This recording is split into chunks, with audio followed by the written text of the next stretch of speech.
Okay.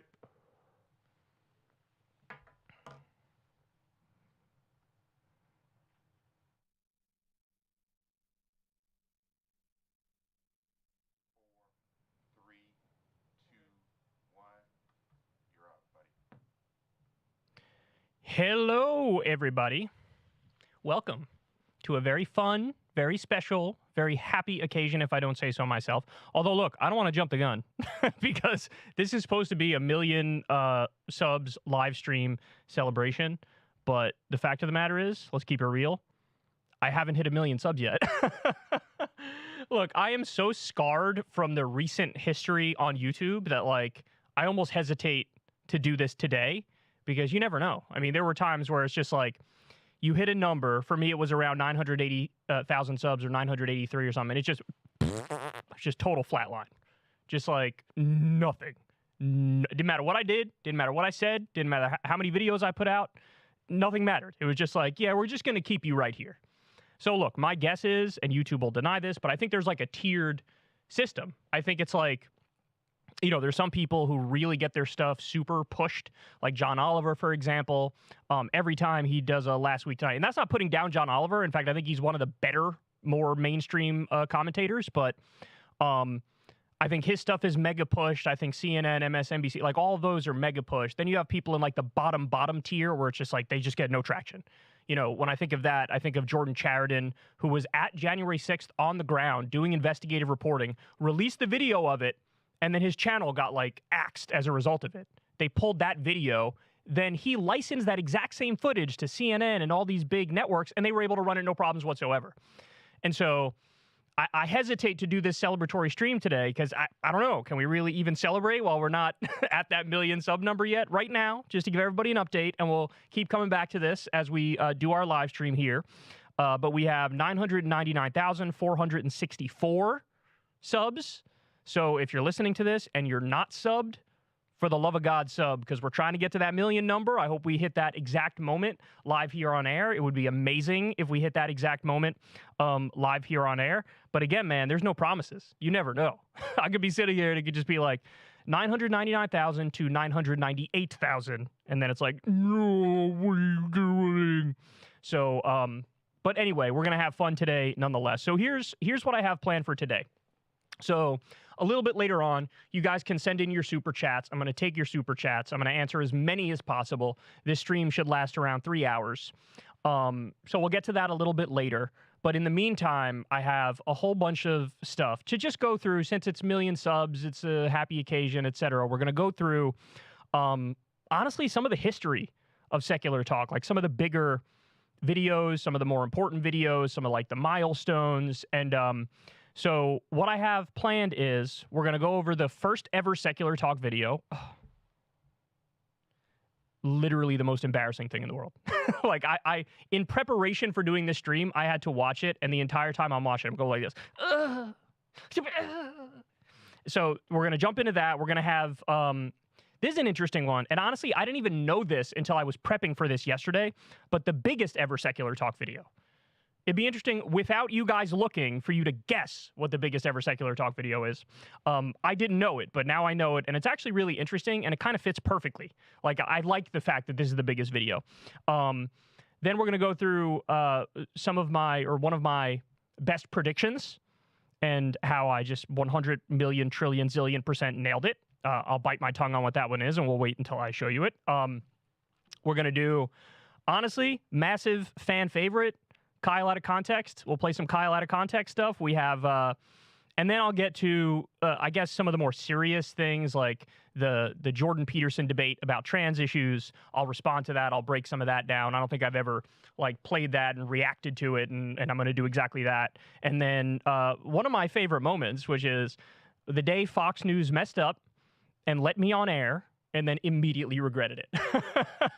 And by the way, I have not been invited back since. You're not going to be too surprised to hear that one. So we'll get to all that in a little bit. Remember, if you're listening now, do me a big favor, click that subscribe button.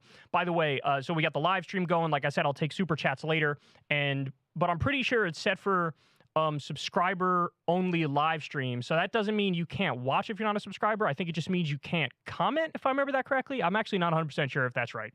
But anyway, it's just I was instructed to put that on, so I put that on. And if you guys sub, then whatever limited functions you have right now, you'll have full function. So that's yet another reason to go ahead and hit the subscribe button. By the way, as I'm talking, we were at what, 464 before? 999,464. We're all the way up to 999,512 right now. So just in that brief time span, we got a few more who are hitting the subs button. Let's do it, baby. Let's get to that number. I don't know how long it's going to take. Like I said, we'll be here for 3 hours, but hopefully by the time we're off air, we hit that, or else that would be super duper embarrassing. So anyway, we'll see. So before we get into the videos, I just wanted to take a moment to, I've talked about the history of the show before, but I wanted to give you guys a better understanding of like how it came about and where I came from and all that stuff. So I was born and raised in New Rochelle, New York, and I ended up going to college originally for psychology, and then I couldn't do a class called statistics and psychology because I'm terrible at math, and so I switched to political science. And then I graduated into the heart of the Great Recession. And some people watching this know what that feels like. And it was like, there's nothing, we're screwed here. Like, what can we do? So I ended up going into the car business. My father, when I was a kid, actually owned a dealership, and then he sold it when I was still pretty young. And I ended up going into the car business, but I was a salesman. I was a car salesman. And I hated it. At the time, if you asked me, I would have probably rationalized it and said, "No, I'm good, bro. I'm having a good time and stuff. It's cool." But in reality, I was miserable. I was drinking Four Locos on the job and Foster's beer on the job. We popped some pillsies every now and then. Like, it was just mayhem, right? And, I love the friends that I made there, but in terms of like a life direction, I was miserable. And then one day I got into a fight, basically, not a physical fight, but like a massive disagreement with one of the assistant managers there, because she was taking forever to get me what they call the numbers for the customer, where it's like, okay, crunch the numbers, how much are the payments going to be per month for the vehicle that they're looking at? And she was just taking forever. And it was, my customer was getting irate, so I was getting irate on their behalf, and I was basically like, speed it up, right? Like, and maybe my tone of voice wasn't all that great, but anyway, I ended up getting sent home. And I was like, oh, this is like, what am I, in high school? Well, he was sending me home. Like, what are we talking about here? So I ended up basically leaving over that. Honestly, I should call that assistant manager today and say thank you. Because it was on that day that I decided, look, I've done this thing as a hobby for a while now, since 2008, where I would just like turn on the camera and do some political commentary, just say what I thought about whatever. And I really enjoyed it when I did it. But it was just, it was nothing. It was a little hobby. It was every now and then. It was once every couple months or something. Because the YouTube channel was started in 2008, but it was just a hobby. And then it was at this time in 2012 that I was like, you know what? What would happen if I just did this every day? Like, if I just turned the camera on, did a show every day? What if I prepared for it? What if I spent like every waking moment doing this? And I was intent on finding out. So I moved into my mom's basement. And by the way, much love to my mom for putting up with me and allowing me to like take a stab in the dark at this thing. Because honestly, if you hear it, it sounds crazy, right? Like, hey mom, I want to talk politics and hope that people watch me. Like, any reasonable mom would be like, bitch, what? Like, no, I'm not letting you do that. Like, what are you, crazy? You're going to run out of the money you have. Like, this is insane. But my mom was sweet enough to say, look, go ahead, give it a shot. If you need the basement, go ahead, stay in the basement, do what you do, and then, whatever, revisit after, say, a year and just see where you're at. And so I just turned the camera on and just started babbling, and I didn't stop babbling. And, you could ask, very few people were there from day one. Obviously my mom was there from day one, giving me, the support that I needed. But I had friends at the time who were super skeptical of what I was doing, but they were nice enough to not say anything to me. They were nice enough to not be like, hey man, like, what are you doing? Like, go get a real job, bitch. None of them said that. And honestly, just the fact that they bit their tongues of their skepticism, I owe them a massive debt of gratitude, because it could have just taken one comment to throw me off course from like, I can't, what am I doing? Let me go back and get a real job. I can't do this. I can't do this. So they were nice enough to bite their tongue. Then there were the really special ones, like Corin, who I had with me from the very beginning. He would sit in the show with me from time to time back when we were on Blog Talk Radio, which you literally just call in and do the show like on a phone. And we would sit there and get fucked up and do the show. Like, I would drink Four Loko. What would he drink? I think he would just have a beer. Corin, correct me if I'm wrong. I'm pretty sure he would just have a beer. But I would drink a Four Loko, leftover remnants from when I was at the car dealership, right? And we do the show, and we just have fun, and we just laugh, and nobody was listening at the time. I don't even know if we were posting the show on YouTube at that point, because it was just on Blog Talk Radio is where we do like a live show. Maybe I'd chop it up later and put it on YouTube, or sometime I would do that. Eventually, I started doing it with both, right? It'd be on YouTube and on Blog Talk Radio. But Corin was with me from day one. He was just like, fuck it, this is fun. Let's just keep having fun. And he never hit me with any judgment, like, what are you doing? Why are you wasting your time? It was always like nothing but pure support. And, you know, that's my boy right there. You know, like he was ride or die with me from day one. And then the other person who was with me from day one, and I really do mean day one, is Lilith. So a lot of you longtime listeners are going to know who Lilith is, but maybe newer viewers are not going to know who Lilith is. Lilith was like quite literally fan number one. Like if I had one person listening to the show in the very, very early days in like 2012, it was Lilith. And she would listen and she would communicate. And then eventually when I needed help in certain ways for the show, she would always be like, let me help. I'd love to do it. And then, you know, when we had no money, she'd be like, I still just want to help. Like, I like this. This is fun. And she's always been there. And to this day, she's still with the show. And today she's responsible for thumbnails, and she communicates with like the secular talk community over on Discord and elsewhere. And I mean, when you ride or die is not even a strong enough description to describe Lilith. And, you know, I almost feel bad for anybody who does something similar to what I do, but they don't have somebody like Lilith there who's just like, she just gets it, man. She just gets it. She knows my heart's in the right place. I know her heart's in the right place. And she's just always been a support system and always been willing to help from day one. So from the very early days, it was like my mom allowing me to do it and stay in her basement and just give it a shot. And it was Lilith who was like fan number one, supporter number one. And it was Corin. And then everything from there, man, it just grew. So, you know, not to get too sappy here, but if I'm making a list of people who I owe a colossal debt of gratitude to, I got to go my friends for biting their tongue about their skepticism, my mom for letting me live in the basement while I tried this thing and started it, Corin for always being there, Lilith for always being there. Look, I know that in recent years, we've had our disagreements and we've sort of grown our separate ways. But the fact of the matter is I owe a giant debt of gratitude to the Young Turks, because the Young Turks in 2013, you know, basically reached out to me and said, we're expanding the network. We've seen your stuff. We'd love for you to be part of the network. And that, in many ways, was like my big break, right? Like my show was beginning to gather a little bit of steam, but when I started working with them and being in their network, the way it used to work is I'd release a video. They would like click like on the video. That would in turn get the video shared to their, you know, whatever it was at the time, maybe 800,000 or million subscribers at the time they probably had. And then my video sizes started to like triple in size. Like it went from, you know, maybe I'd get 700 views or 1,200 views on a video, and then all of a sudden I was getting like 4,000 or 5,000 views on a video. And so, you know, despite our disagreements to this day, despite the fact that we've sort of grown apart or whatever, I still owe a colossal debt of gratitude to the Young Turks for basically looking at me, an asshole in his mom's basement, babbling and saying, yeah, I think he's got what it takes. Let's give him a shot, you know? And so I'm very thankful. And then we also have Leon Chow. Leon Chow, a lot of you might know about him. A lot of you might not know about him, but Leon is the guy, and we'll get to these later, baby. These are always fun. It's honestly one of my favorite things on the show. I'd say like Kyle and Corin and Kyle Out of Context are my favorite things on the show. But he's the guy who made the Kyle Out of Context. So if my memory serves me right, and Leon could back this up potentially, I think the first like maybe 3 or so Kyle Out of Contexts I actually made.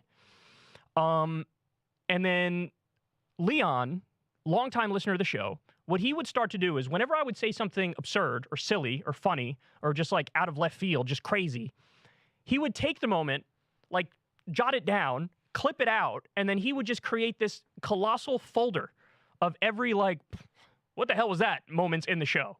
And then the Kyle out of context became like, let's just splice all these back to back to back to back to back and put them out there. And then again, that became an instant fan favorite. Like, so like Kyle out of corn and Kyle out of context, they might not get the most views of everything on the channel, but in terms of like, this is really what the show, what we're about, like that's it, man. That's like the heart of it.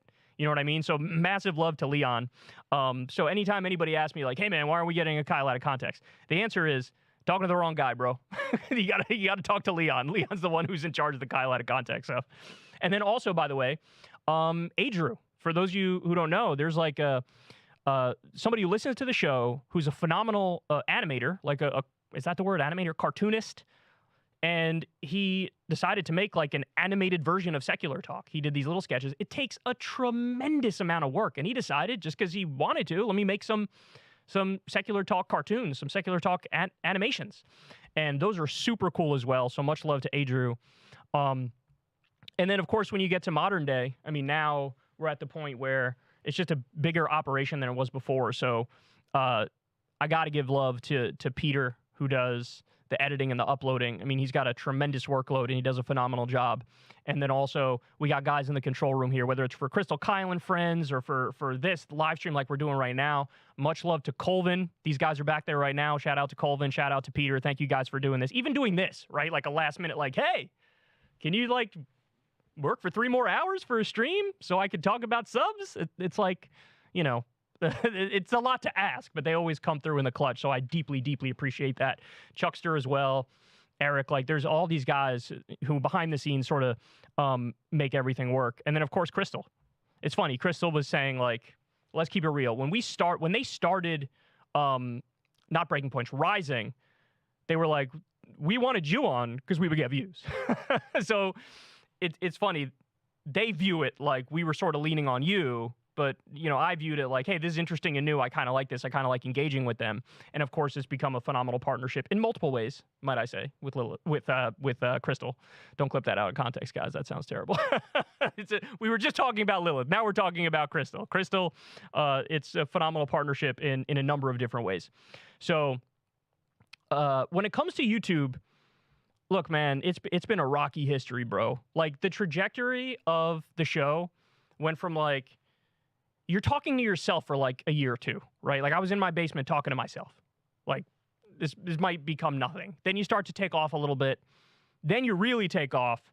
And then you got to keep it real, man. There were 2 instances that were a real like red light moment. It was Adpocalypse was one where everybody was terrified. Talk to any content creator at the time who was in news and politics, because they just overnight, they were like, let's just defund all of news and politics, independent news, but just get rid of them. And they did. They did it. Now, it only lasted like a week or 2, but we didn't know if the money was coming back or you know, if this was viable to do anymore. And you guys know the story. It all started because there were some mainstream ads that ran on some sketchy videos, and the media made a big deal of it, and YouTube panicked. They were like, just defund news and politics. And so from that moment on, it was like a new era where we realized like YouTube doesn't really have our back all that much, and that was kind of a terrifying thing. And then later on came the borderline content change. Now, look, that's why even doing this million live stream thing, it's like, it's bittersweet in a way, right? Because part of me is like, bro, this should have been like a year ago that we were doing this. Because as soon as they made that borderline content change, I just hit a brick wall. It was just face plant right into a brick wall. And there was just nothing, like no subgrowth. It was just deadsies, nothing, zilch, nada, just flat line, son. And for a long time, you just like, I'm banging my head against the wall. Like, what is it? What am I doing wrong? Because what you guys don't realize is I don't jump right to the conclusion of like, it's YouTube's fault. Of course not. Like you exhaust everything you can do behind the scenes. First and foremost, how can I change my content? How can I upgrade stuff? How can I give people more? Like you go through all that. And then at the end of the day, you deliver on all that, and you're still against a brick wall. And by the way, the people who understand this better than anybody are the younger, newer creators.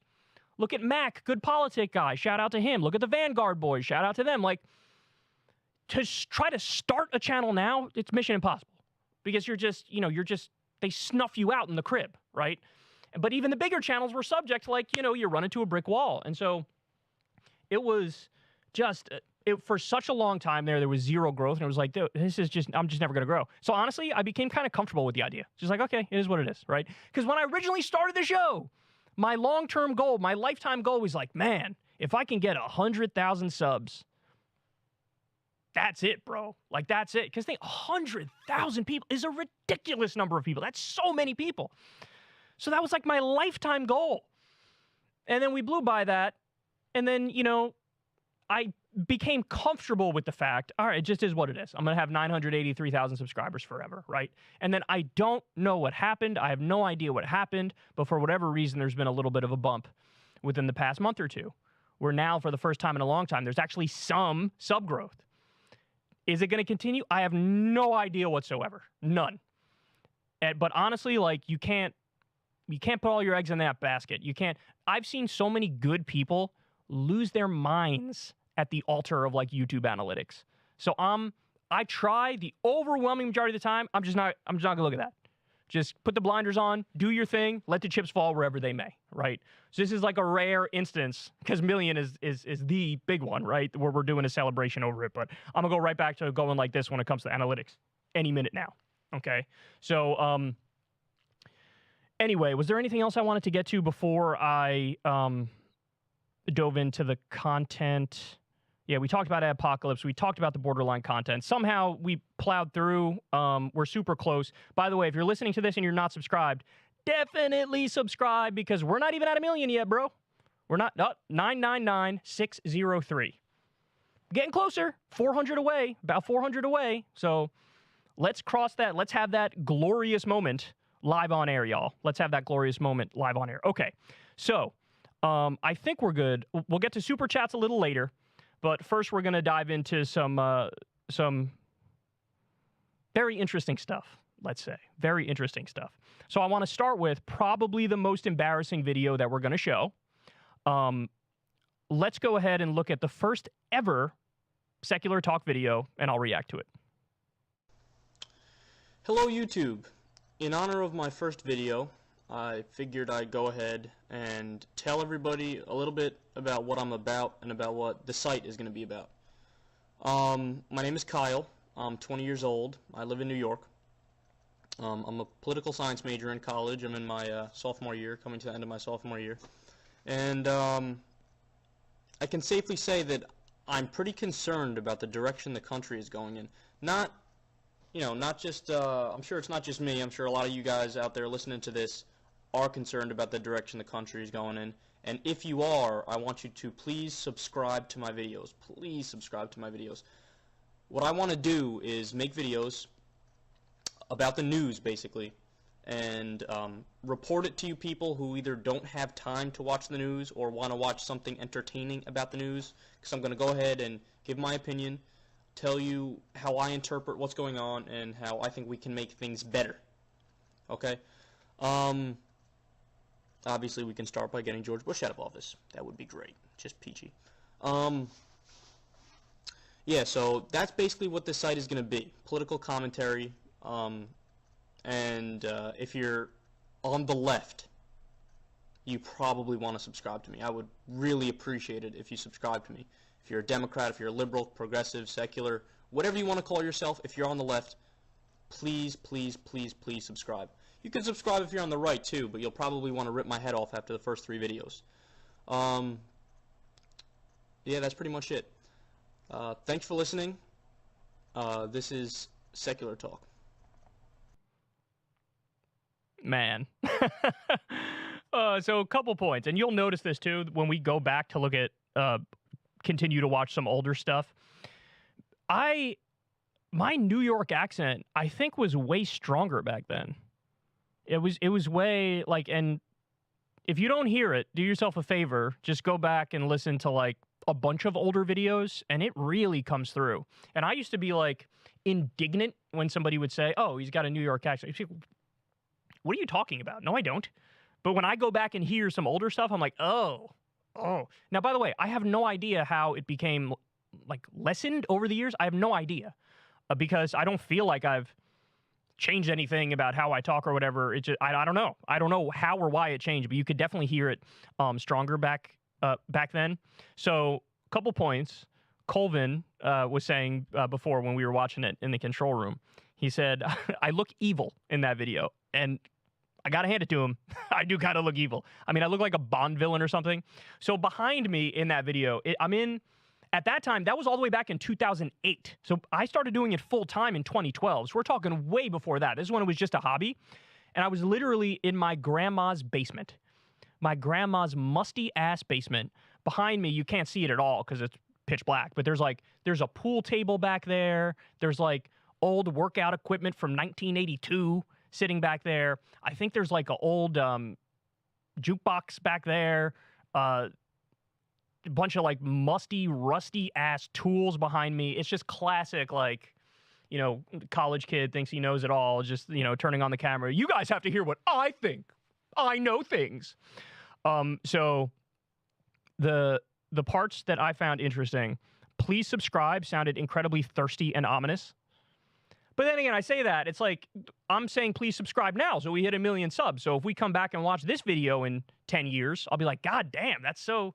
I think it's just a universal truism that if you look at an old video of yourself, you're always going to be like, that's me? Oh my God, that's so embarrassing. That's so sad.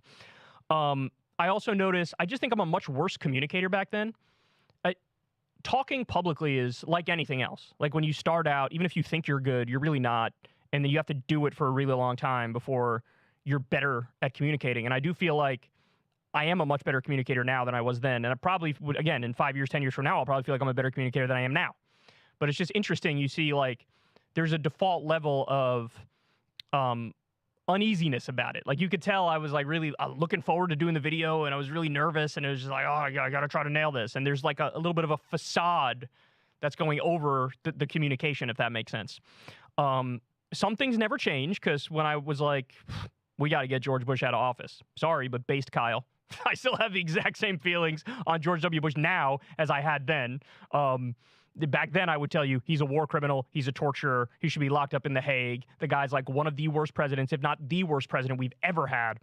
I still believe that, right? I still believe that. I mean, you can make an argument that Trump is worse because he, like, literally tried to get rid of the peaceful transfer of power in this country. You can make that argument. But I think on, like, every other policy front, George W. Bush was actually worse. And then the last part, see, this is interesting. The biggest, like, substantive difference I have between now and then is, remember, this is 2008. This is very early on. I get Obama wasn't even elected at that time. That's crazy. There's a video of me talking before Obama was even elected. I did some political commentary. So, like, this was before we knew about Obama. We knew about the promise of hope and change, and then how that became sort of like status quo defending with minor tweaks around the edges. And, like, my mindset was, as you saw, if you're on the left, you want to subscribe. But, you know, if you're on the right, you're probably going to want to rip my head off, but you could subscribe anyway. That was the mindset. Because at the time, you guys have to remember, the Democrats did talk a lot more about, like, we got to end this Iraq war, bro. This thing is crazy. Like, we have to end this Iraq war. This is insane. And so, you know, in my formative years, it was like, oh, those guys are just better, and the Republicans are just, like, they are the only problem. Not even the main problem, the only problem. And so you get the sense, and it continued for years there, of this, it's like a, it's just a more dim mindset and a dim way to look at politics, where it's like, these are the good guys, these are the bad guys, and that's it. You know, we're done here. And obviously, as I grew up and I evolved, it became a much more fine-tuned perspective where, you know, now I'm much more inclined to say something along the lines of, the Republican Party is 100% corrupt. The Democratic Party is like 80% corrupt. The real divide in this country is between the 1%, the elites, the establishment. It's the haves and the have-nots. It's the 99% versus the 1%. It's really like the capitalists versus the workers. I have a much more, like, class-focused analysis now versus when I started, when it was just sort of standard partisan stuff, in a sense, you know? And so it's interesting to see, and you can see this in a lot of videos going back. Like, of course, there was a time where I was, you would say I'm cringe now. I was way more cringe back then. But anyway, that's the first video there. Super embarrassing anytime I watch any of these old videos. There's another one I think I commented on at some point in the past, like 3 years or so. It was, I did a video that was titled, like, Take Back the Word Liberal. And I was like, bro, look at the definition, bro. It's a good word, bro. Why would people even, bro, Anyway, embarrassing. I will forever be embarrassing, whether it's then, whether it's now. I will always look at myself and go, oh, stop it. Just stop, please. Oh, my God. Okay, so that was the first ever. Now, I want to go to, this is the biggest ever Secular Talk video, the one that has gotten the most views throughout the entire history of the channel. We're talking probably well over 10,000 videos posting from 2008 all the way until today. This is the biggest single video. I think the number is 4.4 million views on this video. Take a look and then we'll react. There's a great video floating around the net today that was rediscovered. It's the time in 2007 that George Bush accidentally told the truth about world affairs. I wonder what your thoughts are about how you further tighten the financial pressure on Iran in particular, if it also means economic pain for a lot of our allies. Yeah, it's an interesting question. One of the problems, not specifically on this issue, just in general, let's put it this way: money trumps peace sometimes. In other words, commercial interests are very powerful interests throughout the world. And part of the issue in convincing people to put sanctions on a specific country is to convince them that it's in the world's interest that they forego their own financial interest. AATP made a great point about this. They said, quote, "Credit where it's due, that's a pretty accurate observation. A simple truth, really. But it's the simple acceptance of this truth, the sort of matter-of-fact way he states this atrocity as though it were nothing to complain about, that makes this clip noteworthy. The atrocities we're willing to accept, the degree that we're willing to accept control by financial interests informs every decision we make. It's the degree of comfort with that control that makes the difference." Yeah, that's spot on. He's just like, you know, commercial interests are they're commercial, and they have a lot of power, and money trumps peace. It's kind of a little bit of a Freudian slip, also, given the situation with Iraq at the time. This was from 2007, still in the height of the Iraq War. And many people, when they hear a comment like that, they think, oh, right, war profiteering, the military-industrial complex. The fact that Halliburton got these giant no-bid government contracts when Dick Cheney was a head official at that company, and then when he became vice president, lo and behold, they get no-bid contracts for Iraq. Oh, Raytheon, Halliburton, KBR, Boeing, you name it, all these different defense contractors that make a tremendous amount of money from us going to Iraq. And, of course, the oil in Iraq is another big aspect of this. The opium in Afghanistan, the minerals in Afghanistan. We like to think, well, we're just the good guys going around the world helping people. And to be clear, I think that the people in power believe the cover story. They believe the rationalizations and the lies that they tell themselves about this. They think that's true. They think we are the world policemen and we're doing the right thing. And then they conveniently ignore the other aspect of it, the profit aspect of it. To them, that's just a byproduct of us being good people. Is, well, okay, we get some more oil out of it. What's the big deal? Okay, some people get rich off of it. What's the big deal? Well, the big deal is exactly what George W. Bush just said right there. That money trumps peace. Yeah, I'm actually happy that that's the biggest video that we've ever had in Secular Talk history, because it kind of sums up a lot of the issues that we hit on a regular basis. It really is the distillation of that exact thing. So I think, again, 4.4 million views or thereabouts. By the way, shout out to the old Toshiba laptop, man. That thing served me well. Honestly, I would still be using it if it didn't shit the bed and break. You know me, guys. I'll stick with something and ride it into the ground. Now, on this one, Colvin said I look like a CEO in that video. I think that's true. I do kind of look like a CEO who's about to lay off like half the factory.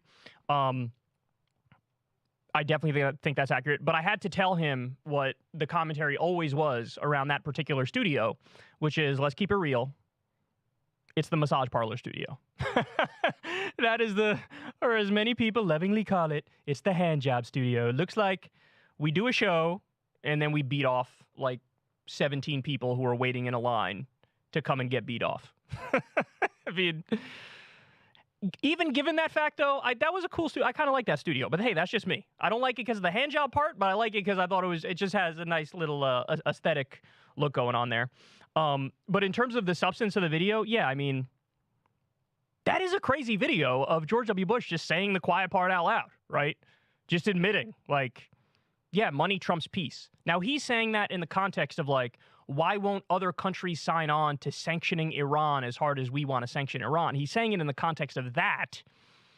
But the reality of the money trumps peace and commercial interests are very strong line, the reality of that is, dude, these are like the main reasons why we were involved in Iraq.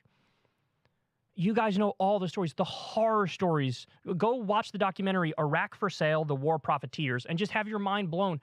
I mean, I'm gonna butcher the numbers here, but like we'd have for-profit private contractors getting no-bid contracts, and the taxpayers would pay like $65 or thereabouts for a six-pack of Coke that the troops would have. There were people who would get electrocuted and die in the showers because they had shoddy electrical work that was done by private contractors who only got a contract because of some nepotism, and it was a no-bid contract.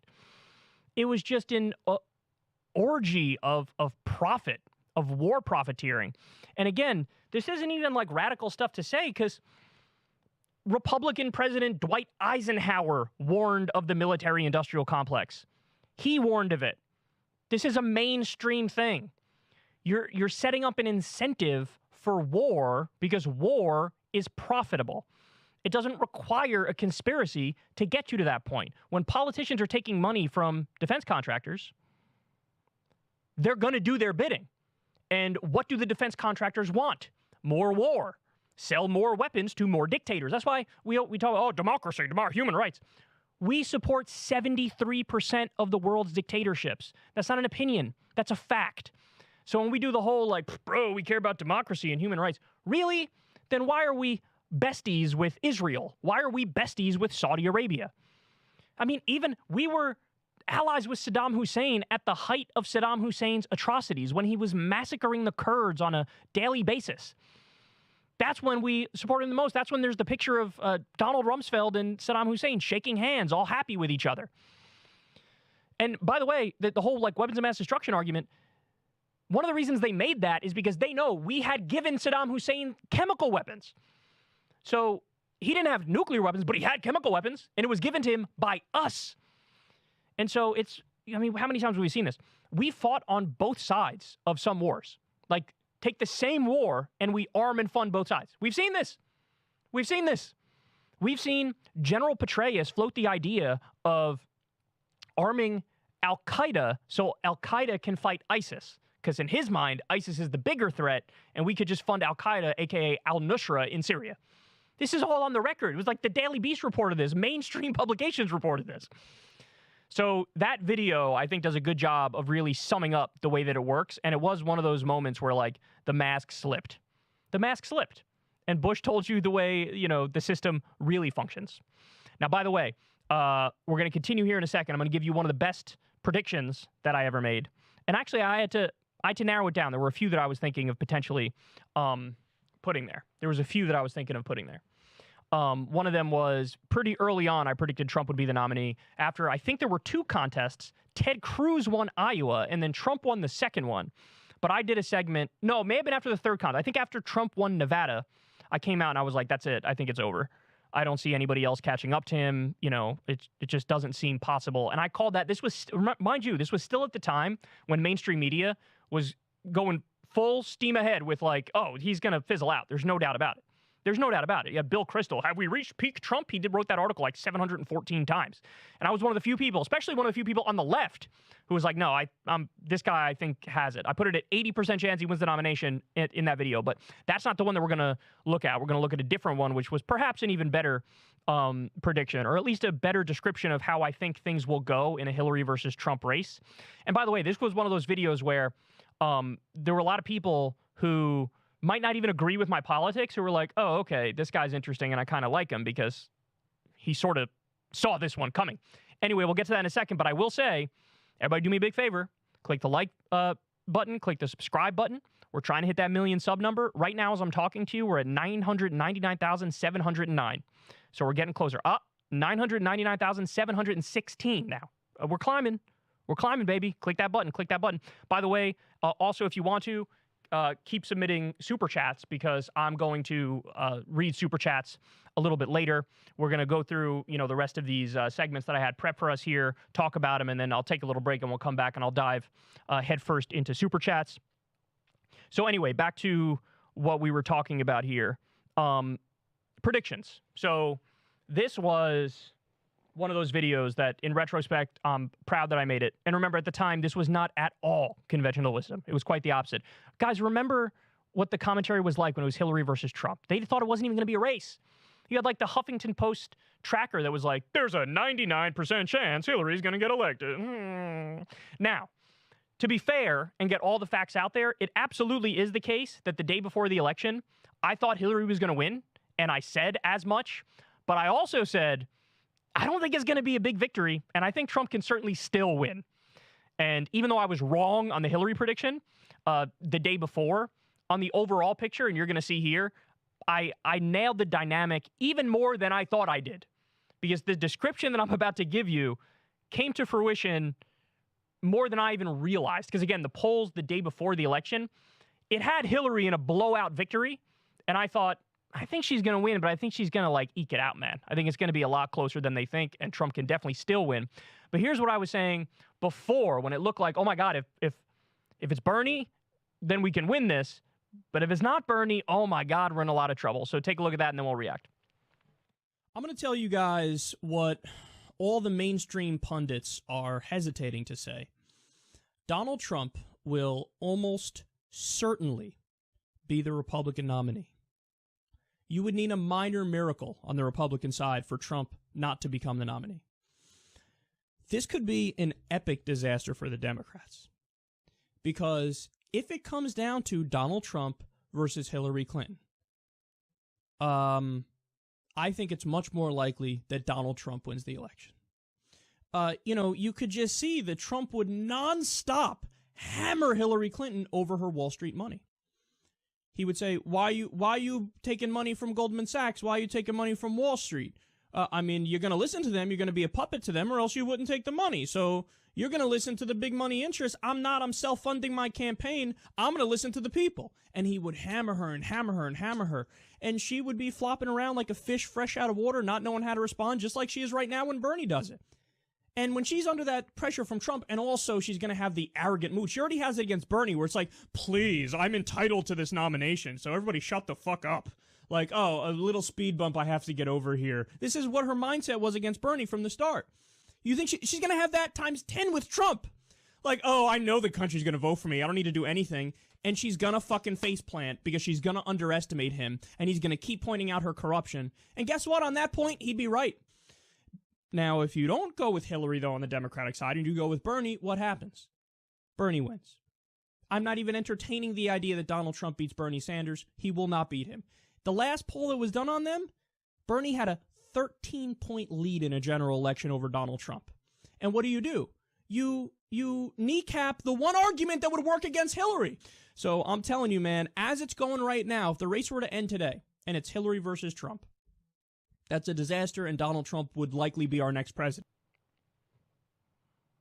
That's what happened. That is what ended up happening. And a lot of the specifics there, I think, came true as well. Like, oh, he'd hit her over the Wall Street money. Well, what was his big nickname for her? Crooked Hillary. Crooked Hillary. She's so crooked. Crooked Hillary. The lock her up thing.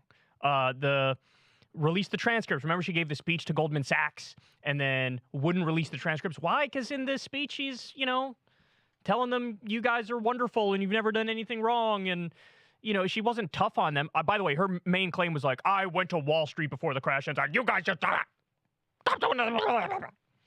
As if that's going to work, right? As if some banker's like, she did wag her finger at us. No, you need to regulate them. You need to regulate them. And then, of course, he also hit her over issues that weren't nearly as important, like the email thing. I mean, I think the Wall Street money and the corruption is way worse than the emails thing. But he leaned into everything. Where, I mean, we're seeing this now, right? With the way Trump goes after DeSantis. Like, there is no off switch. He's using any argument and every argument he can get his hands on, which, by the way, which is why oftentimes he'll come up with an argument that sounds like a leftist argument. He's like, Ron DeSantis wants to raise the Social Security age and the Medicare age. He wants to raise it to 70. He hates your grandma. And it's like, bro, why aren't Democrats saying this about Ron DeSantis? Democrats should be saying that about Ron DeSantis. Or he did a list the other day. What was he going on with? Florida ranks number 45 in education. You think you're doing such a good job on education, Ron? I don't think you are, Ron. This is what he does. And he absolutely obliterated Hillary. Whereas, look, if it was Bernie, I don't think any of his arguments would have. I mean, what was his crazy Bernie? Crazy. You call him crazy, but then every time he gets in front of a microphone, he says, I think you should have health care. I don't think crazy Bernie would have stuck. I think everybody else is crazy in D.C. and not Bernie, because Bernie wants you to have health care and higher wages. That's the common sense position. So you can call him crazy all you want, and Bernie could actually hit Trump on his corruption, because Bernie doesn't have the corruption. That's a liability for him. You can't call him corrupt. You can call Trump corrupt for sure. So it would have kneecapped the main argument that worked against Hillary Clinton. So, look, that was an example of a video where I was more correct than I realized. Because, again, the day before the election, I was like, yeah, I think Hillary's going to win, but it's not going to be by, as big of a margin as everybody else is predicting. Which, by the way, in the 2020 election, I predicted Biden would win with, I think I said 340 some odd electoral votes. So I was wrong because it was like 303 or something like that. So I overestimated Biden. So Trump overperformed, but still ended up losing. But even on that front, I think the gist of the argument was right. I just got the specifics wrong. He won by a lot less than I thought he would win by. He won the popular vote by 7 million, but he didn't win the Electoral College by as much as I thought he would. So anyway, there's that. Now, we're going to switch it up here in a second. Again, click the subscribe button if you're listening, trying to get to 1 million subs. We're close, man. Every time I say it, it goes up more, so I'm just going to keep saying it until we get there. 999,773. I can sniff it. I can taste it. We're so close. Help us get there, man. Get us over the edge. Submit your super chats. We'll get to them a little bit later. So now let's switch gears a little bit. Let's have some fun. Honestly, my favorite parts of the channel, because I do news, I do all day, every day, read something, watch a video, react to it, etc. That's standard operating procedure. The parts I love the most, Kyle and Corin, just talking shit. But also, Kyle out of context, so massive shout out to Leon, who's made virtually all these, almost all of these. Here's very recent Kyle out of context, but for those of you who haven't experienced the glory, enjoy. I see booty shaking. It's so hot. I mean, bad. Very bad. They must stop this. Let's watch it again, this time in slow motion. We're gonna have balance. Isn't it great if we have, like, two sides, and the two sides win about a similar amount, and then you have this back and forth, and then you make it so that it's gridlock, and then we work together on some things, and Bernie's worse than the coronavirus. I see that row. I will jack all of you off. Can I please have a crumb, good sir? No! You'll get nothing and you'll like it. Trump is bad. Yes, sir. Trump is very bad. Please do all the things that he does. Thank you. I'm gonna give you smooches all over. Dog. Biden straight Draxin them sklounced, dog. Oh yeah, I got a giant dick, bro. Giant dick. It's so big. That is a giant pole. Don't make a joke about that. Don't make a joke about it. Well, you missed the mark with your stroke. I can think of something else I'd rather have stroked. Military-industrial complex is diversified now. Amazing. Now we can kill innocent people overseas and have a good gender ratio. Yes. Yes. Lovely. Glorious. How you gonna pay for it? How you gonna pay for it? How you gonna pay for it? How you gonna pay for it? How you gonna pay for it? How you gonna pay for it? How you gonna pay for it? How you gonna pay for it? How you gonna pay for it? How you gonna pay for it? How you gonna pay for it? Let me tell you something, folks. Look at that row of big, strong, handsome men right there. Do you want me to touch it?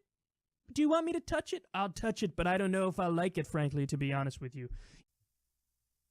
I'm gay. Yes. Yes. Inject it in my veins. Oh my God, the Democrats and the lefties, they do the war on Christmas. They hate Christmas. They hate America. Yes. Why do you hate America? I love Christmas. Yeah. Jesus signed the Declaration of Independence and the Constitution with Santa Claus and Thomas Jefferson. Liberal bias in the media, liberal bias. Why can't you give us an equal voice? Liberal bias. Sir,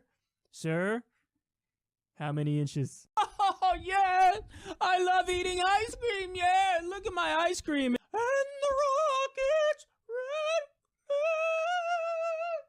red, me, the gloriousness of me, yes, me, yes. I would sure like to pleasure myself and do missionary with you. Whoopsies, I killed your mother and some kids. So in that sense, fuck the babies. You know, many people are saying that if you touch it, it's not necessarily homosexual. This is what many people are saying. Yes, give the Nobel Peace Prize, oh glorious one, yes. Oh, is this what oppression feels like? Yes, it's oppression. It's oppression to say mean things to me. You gotta be nice, yes.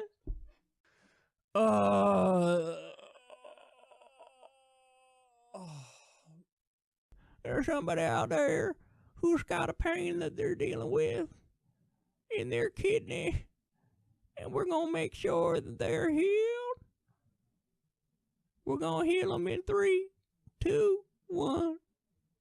Ree!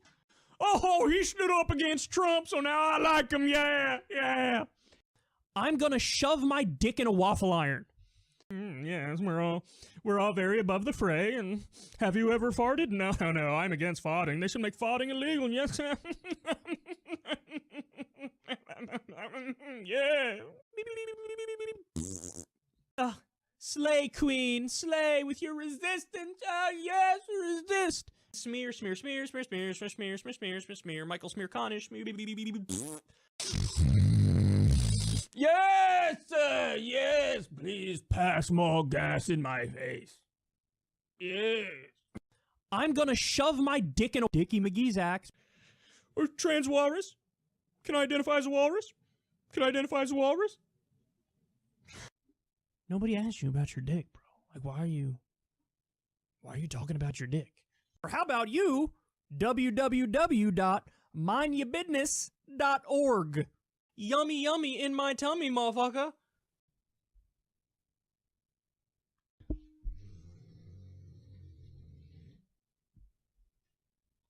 Oh. I'm not gonna lie to you guys. I want one of those every week. I don't think there's enough moments to make it happen every week, but like every 2 weeks maybe, every 3 weeks. But look, like I said, don't direct it at me. I only made the first like handful of those, maybe 2 or 3. Leon's been doing it the rest of the time. So Leon, everybody owes you a massive debt of gratitude because those are like straight up. Look, no disrespect to Corin. I guess Kyle and Corin's my second favorite thing on the channel. I think those are my first. And by the way, if anybody acts like cancel culture is the #1 problem in this country, wokeness has gone too far. If anybody ever says that, show them one of those videos and then look at the comments. Because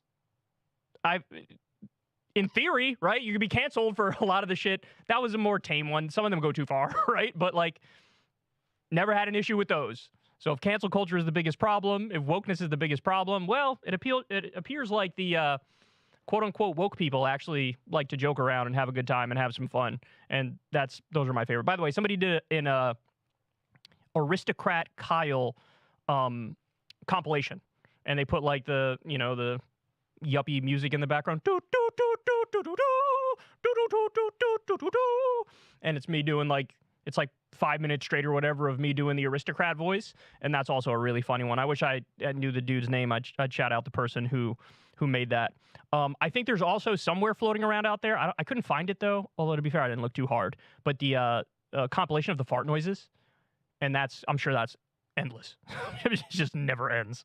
And then I couldn't find this one. This one I wanted to include in the stream, but it's me and Corin throughout the years doing Kyle and Corin, and it's every time we say 100%. And I had no idea that we said 100% as much as we did. Like, it is every other word out of our mouth, and it's just each thing is like 1 or 2 seconds, and somehow the video goes on for like a ridiculously long amount of time, and it's like, I don't recall any of this, saying this at all. So anyway, there's that. So that was some fun. All right, why don't we do this? We'll take a quick break. When we come back, we're going to do, it won't be long. It'll be quick. It'll be maybe 2-3 minute break or whatever. When we come back, I want to get into, you know what? Fuck it. Let's not take a break. Fuck it. What are we talking about? I don't have to pee. I should save my breaks for when I have to pee. But we'll jump into the debates now, and then I'll take a break. Then we'll do the super chats. But so 2 moments, and there was a bunch I could have picked from. I could have went back and pulled up the old, like, me and Sam Harris one where we debated foreign policy, and I didn't go back that far. There was a bunch I could have picked from, but the one I settled on, there's 2 debates I'm showing here. The first one, we're going to do the Jordan Peterson one, which was relatively recently on Crystal Kyle and Friends. Then we're going to do the when Fox News fucked up and let me on air. So let's start with Jordan Peterson. So we're going back and forth here on the issue of trans people. Now, there was an interesting backstory that got us to this point. He was supposed to come on our show, and then at like the very last minute, he canceled. And then, you know, everybody was already expecting that he was going to come on, and we had already announced it. And so everybody, like, people were waiting for it, understandably so. And I was looking forward to it. And then I had to come out and be like, well, he kind of backed out, right? Now, I was diplomatic and nice about it, but part of me was like, he's ducking because he figured out, like, who we are and what we stand for, and he doesn't want to actually engage on substance with somebody who disagrees with him. I didn't say that, but I kind of thought it, and so I was diplomatic about it, and he's, put it off or whatever. Now, to his credit, we had set another date, and he actually was like, okay, we're going to do it. So, to my shock, to my surprise, he came on. He was on Crystal Kyle and Friends. I could have picked a bunch of different parts, but this was the biggest one. There was, we debated Trump a little bit, but this is the part where we went back and forth on trans issues. I want to watch it, and then I'll give my reaction to it, because I don't know if I've ever talked about it in long form publicly since it happened. Let's watch. So I noticed just the other day you were banned from Twitter. Now, I'm somebody, nobody can argue against my lefty credentials. Everybody knows I'm a man of the left. Having said that, my solution on this issue of social media censorship has always been, look, we need to expand First Amendment protections. And the way you do that is to regulate these big social media companies like their public utilities.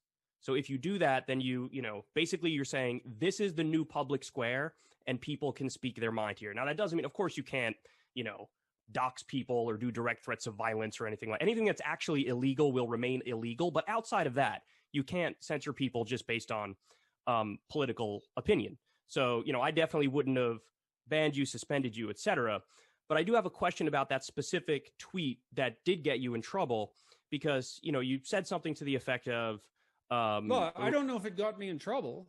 I don't think I'm in trouble. Twitter banned me, but I don't consider that trouble. That's fair enough. Fair point. But you said something to the effect of, remember when pride was a sin, and the criminal physician. And Ellen Page just had her breasts cut off by a criminal physician. Criminal physician, exactly. So my question is the physician really criminal? If you agree that adults can decide to transition, then why would the physician be criminal? Don't adults have that right if they want to transition?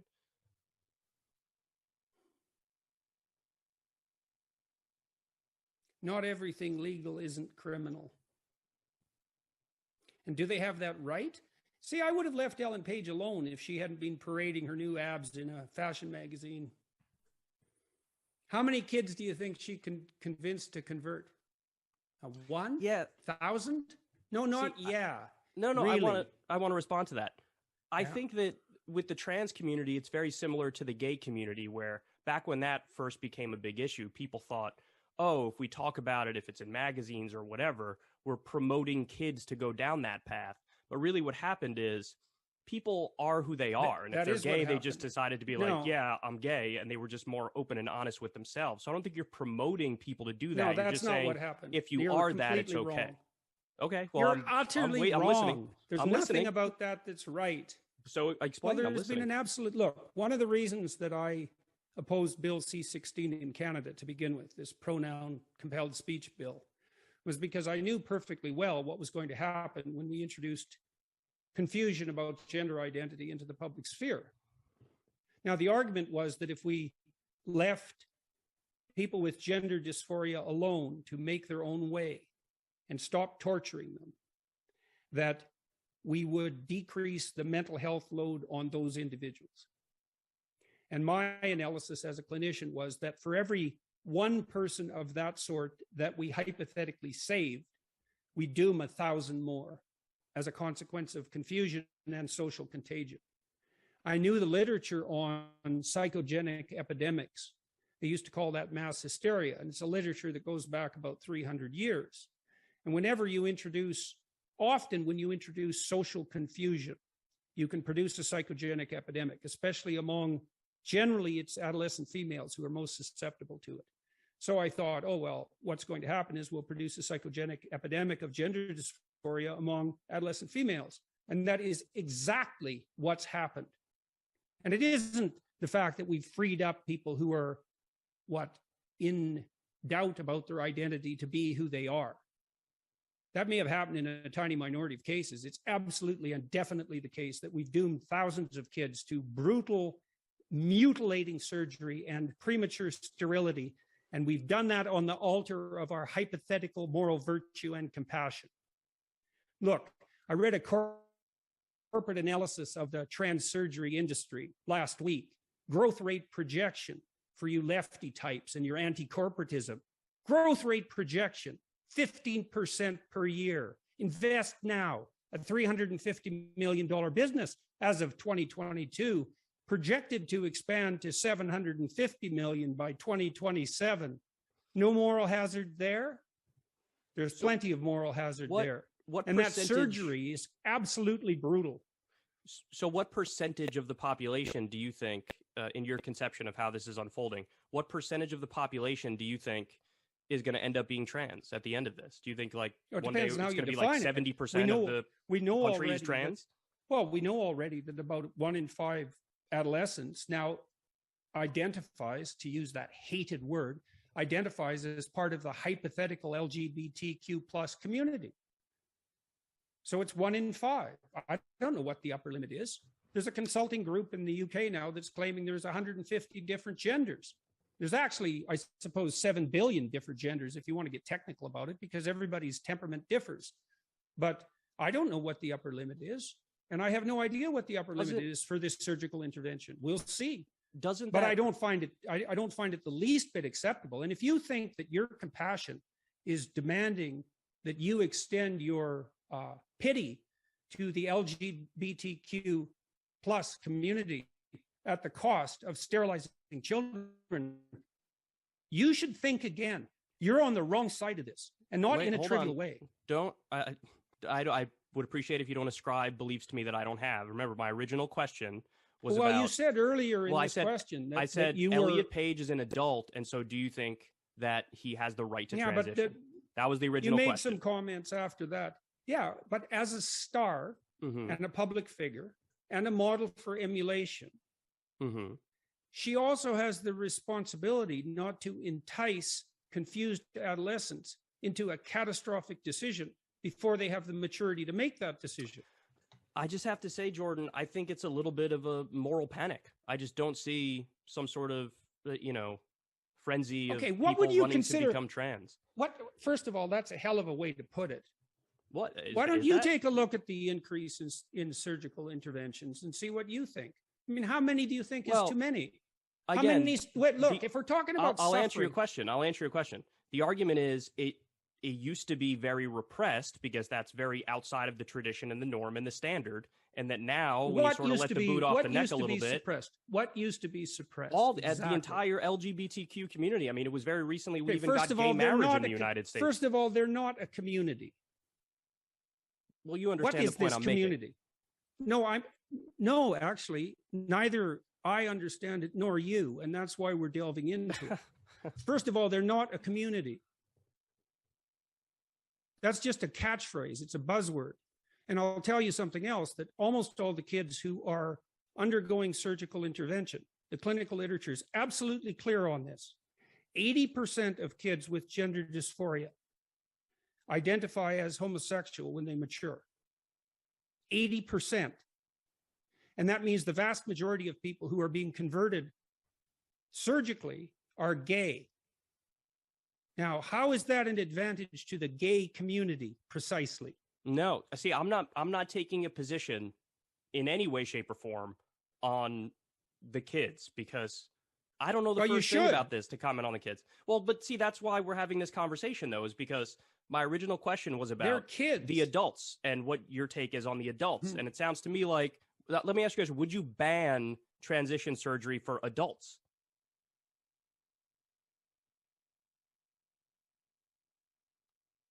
I don't know. Really? Yeah, really. We're paying a big price for it. And I think that it was an act of stunning hubris to conduct the first trans surgery procedure. And it's not obvious to me at all that it's been a net social good.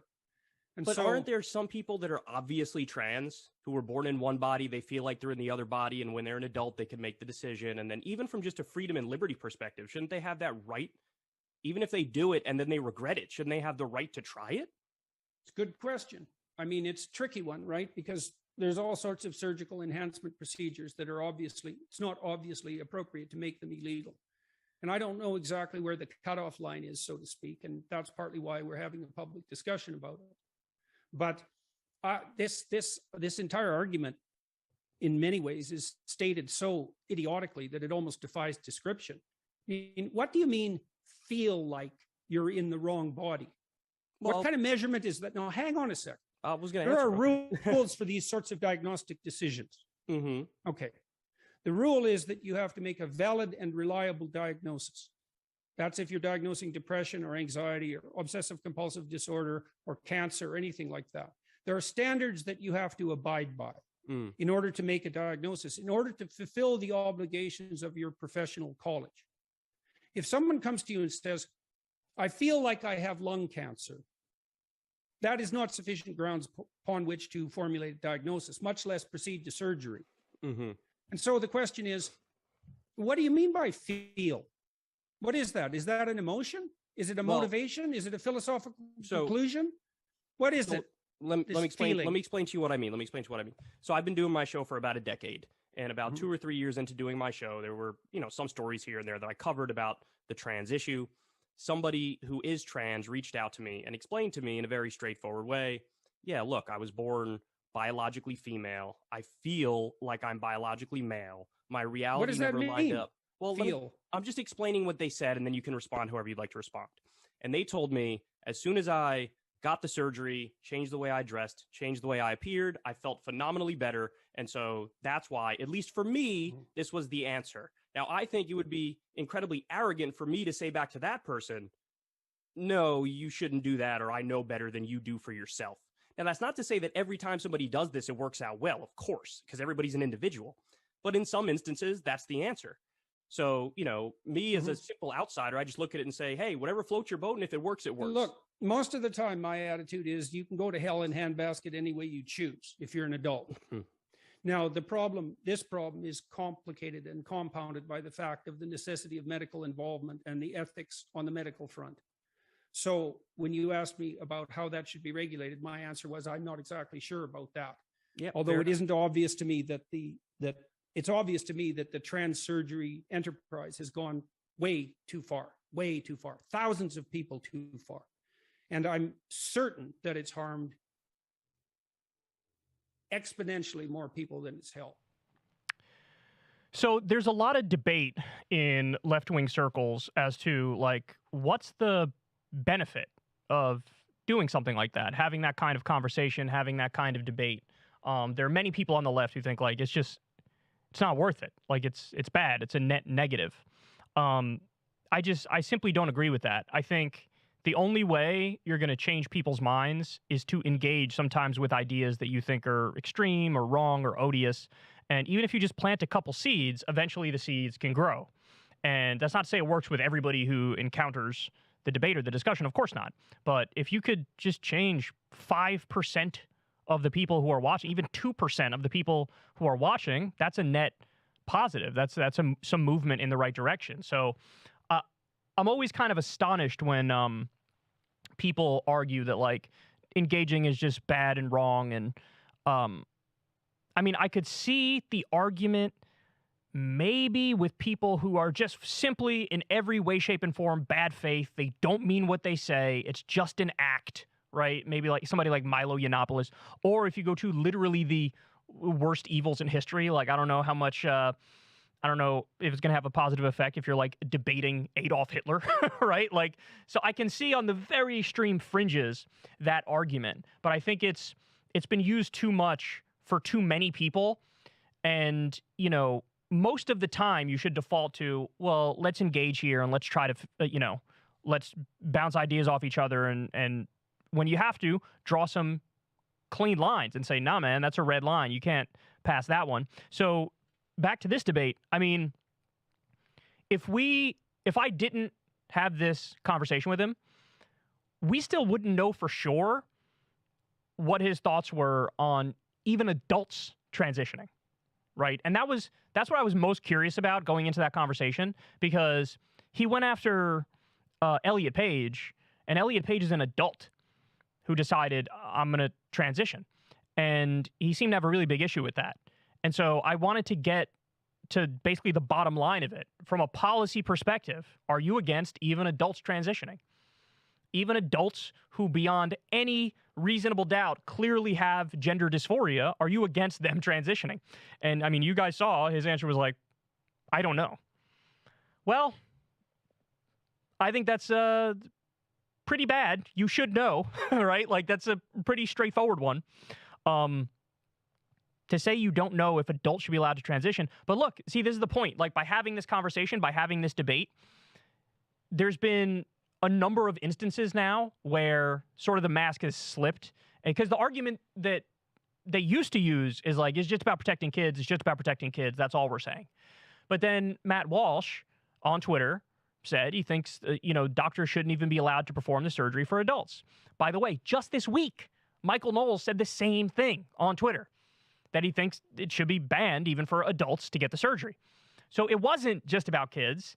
And by the way, the criticism from the left was like, you're not even saying your real position here. Your real position is you just want to ban any and all treatment on gender issues. You don't want hormone replacement therapy. You don't want puberty blockers. You don't want any sort of medical intervention. And basically now, many of them have come out and said, yes, Jordan took the position in this debate of, I don't know if it should be banned for adults. So he's agnostic on whether or not to ban it for adults. But again, Michael Knowles, Matt Walsh, they've come out and they've said, no, even adults shouldn't be able to transition. So shining a spotlight on that viewpoint, I think, is a tremendously positive thing. So people know, hey, this is what they really think. This is their actual position. And again, man, I mean, I always come back to that same story I told him, because this has been the most informative for me in dealing with this issue. Because I'm a total normie on this stuff. But when somebody reaches out to me who's a fan of the show and they say in no uncertain terms, look, I have gender dysphoria. I addressed it. I got treatment, and now I feel a lot better. I look at that and go, cool. Like, good for you. Good for you. And for anybody to step in and say, no, that shouldn't be allowed, even for an adult, is like, they're just giving the game away. And look, there's no other word for that other than authoritarian. If you want to get involved in somebody's life and tell them what they can and can't do based on your ideas of what's right and wrong, I mean, we've been dealing with that's what the drug war is, right? An adult can't put a substance in their body that they want to put in their body when they're not hurting anybody else. An adult can't do that. And I think most reasonable people now at this late date go, oh, yeah, they should be allowed to do that. And this has been a tremendous waste of money, resources, lives. It's actually made the situation worse. You have the drug cartels are more powerful than ever before as a direct result of the drug war. And then you have the top Nixon administration official admitted what it was really about. He's like, yeah, these are our political enemies. Hippies and minorities are our political enemies, and so we couldn't criminalize being that, so we decided to criminalize what we view as the lifestyle, and we tried to lock people up along those lines. They admitted it. And so there's got to be something analogous going on in this situation. And this idea of like, oh, you're going to confuse kids. I don't buy it. First of all, I don't see an epidemic of like 50% of the youth of the country are just rushing to be trans. I don't see that. I think that what's happening is very akin to what happened with the gay community decades past, where it was like, finally society became a little bit more accepting. They took their boot off the neck a little bit, and then more people were open and honest and said, okay, yeah, this is what I am. This is who I am. And, you know, people make the comparison. I think it's a good comparison to that chart of like left-handedness. Like left-handedness used to be super low, and then it like shot up. Why? Were people brainwashed into becoming left-handed by the propaganda? No, they just basically, everybody was taught you have to use your right hand, and after a while we were like, hey, maybe some people are better with their left hand, and then it was just like, oh, this is actually the percentage of the population that's left hand. Same thing we saw with gay people. Now we're witnessing a similar thing with trans people, but there's been a massive backlash on the trans front, where there's legislation popping up in a lot of different states that are trying to snuff it out, trying to say, no, you can't do any sort of treatment on this front. And that it is what it is, right? That is what's going on here. And the idea that, like, I just don't buy the idea that there's some sort of rush to be trans that's brought about by just the narrative of transness being cool among young people. You would need evidence for that. By the way, you know that the people who address it really need to have it addressed. Why? Because only, like, detransition rate is like 1%. So if this was something that people were doing and then regretting because they went along with a fad or a trend, the detransition rate would be way higher than that. And it's not. So anyway, I think that's enough on that topic, but you guys get the gist of it. The main point of that people took away, which was correct and right, is like, oh, so this isn't just about the kids. And the fact that we were able to get that on the record, I think was super important, and I think it helped. Look, it did kind of open a lot of people's eyes. There were people who were big-time, old-school Jordan Peterson fans who liked his stuff on, like, psychology and self-help, who looked at that and they were like, oh, I don't agree with that. I don't agree with that at all. And you could see it on his subreddit. There's a lot of people, but to be fair, I think this happens with almost everybody's subreddit, but maybe even mine. I don't know. I've never been there. But people, like, turned on him a little bit, and they were like, this is not, you know, you used to fancy yourself apolitical, you know, not really involved in that sort of stuff, and just like a reasonable, measured guy. And then now he's gotten more and more and more political. And of course, he's with the Daily Wire, and he's really leaning into that stuff now, because that's where his bread is buttered. His bread is buttered now by just being a kind of a standard conservative commentator at this point, and I think that's pretty clear. Oh, by the way, I lied. Final point on that, because this one, I didn't bring it up in the discussion, and I wish I did, right? Because he goes on to make the argument, in order to make a diagnosis, it needs to be, like, valid and reliable. And if somebody says, I feel like I'm in the wrong body, or I feel like I'm the opposite gender or whatever, his argument is that's not enough for a diagnosis. Like, you're basing that on what? And the thing I should have said in response is like, well, hold on. Why is it considered a valid and reliable diagnosis when it comes to many psychological issues, right?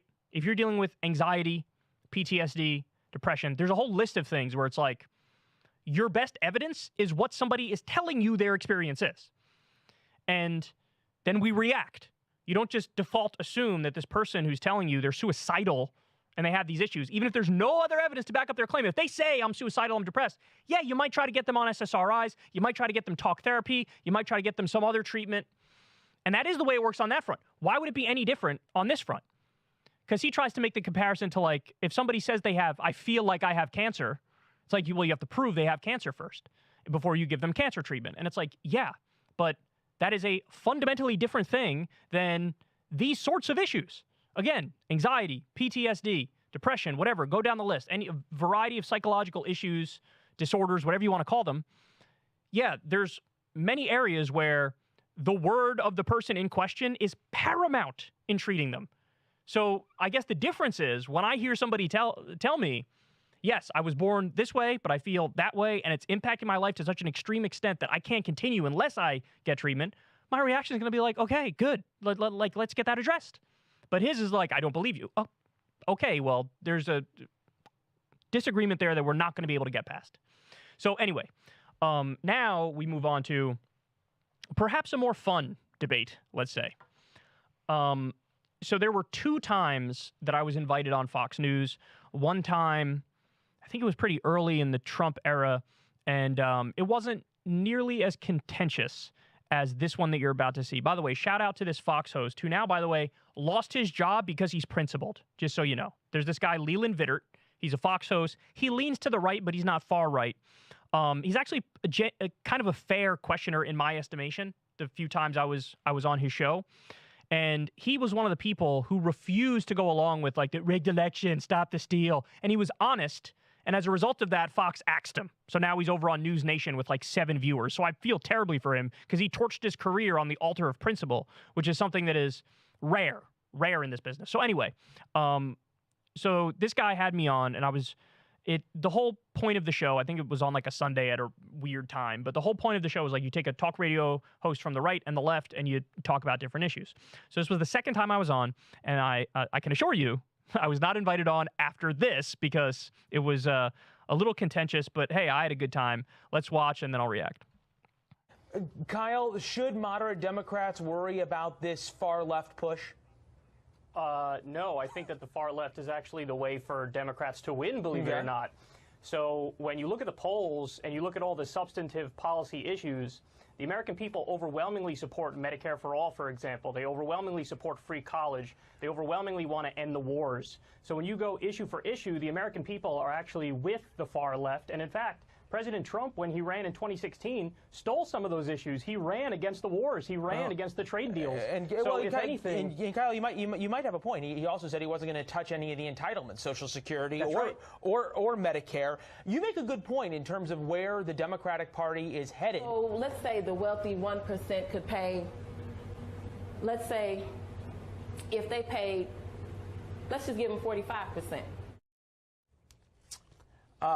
Kyle, is that the future of the Democratic Party?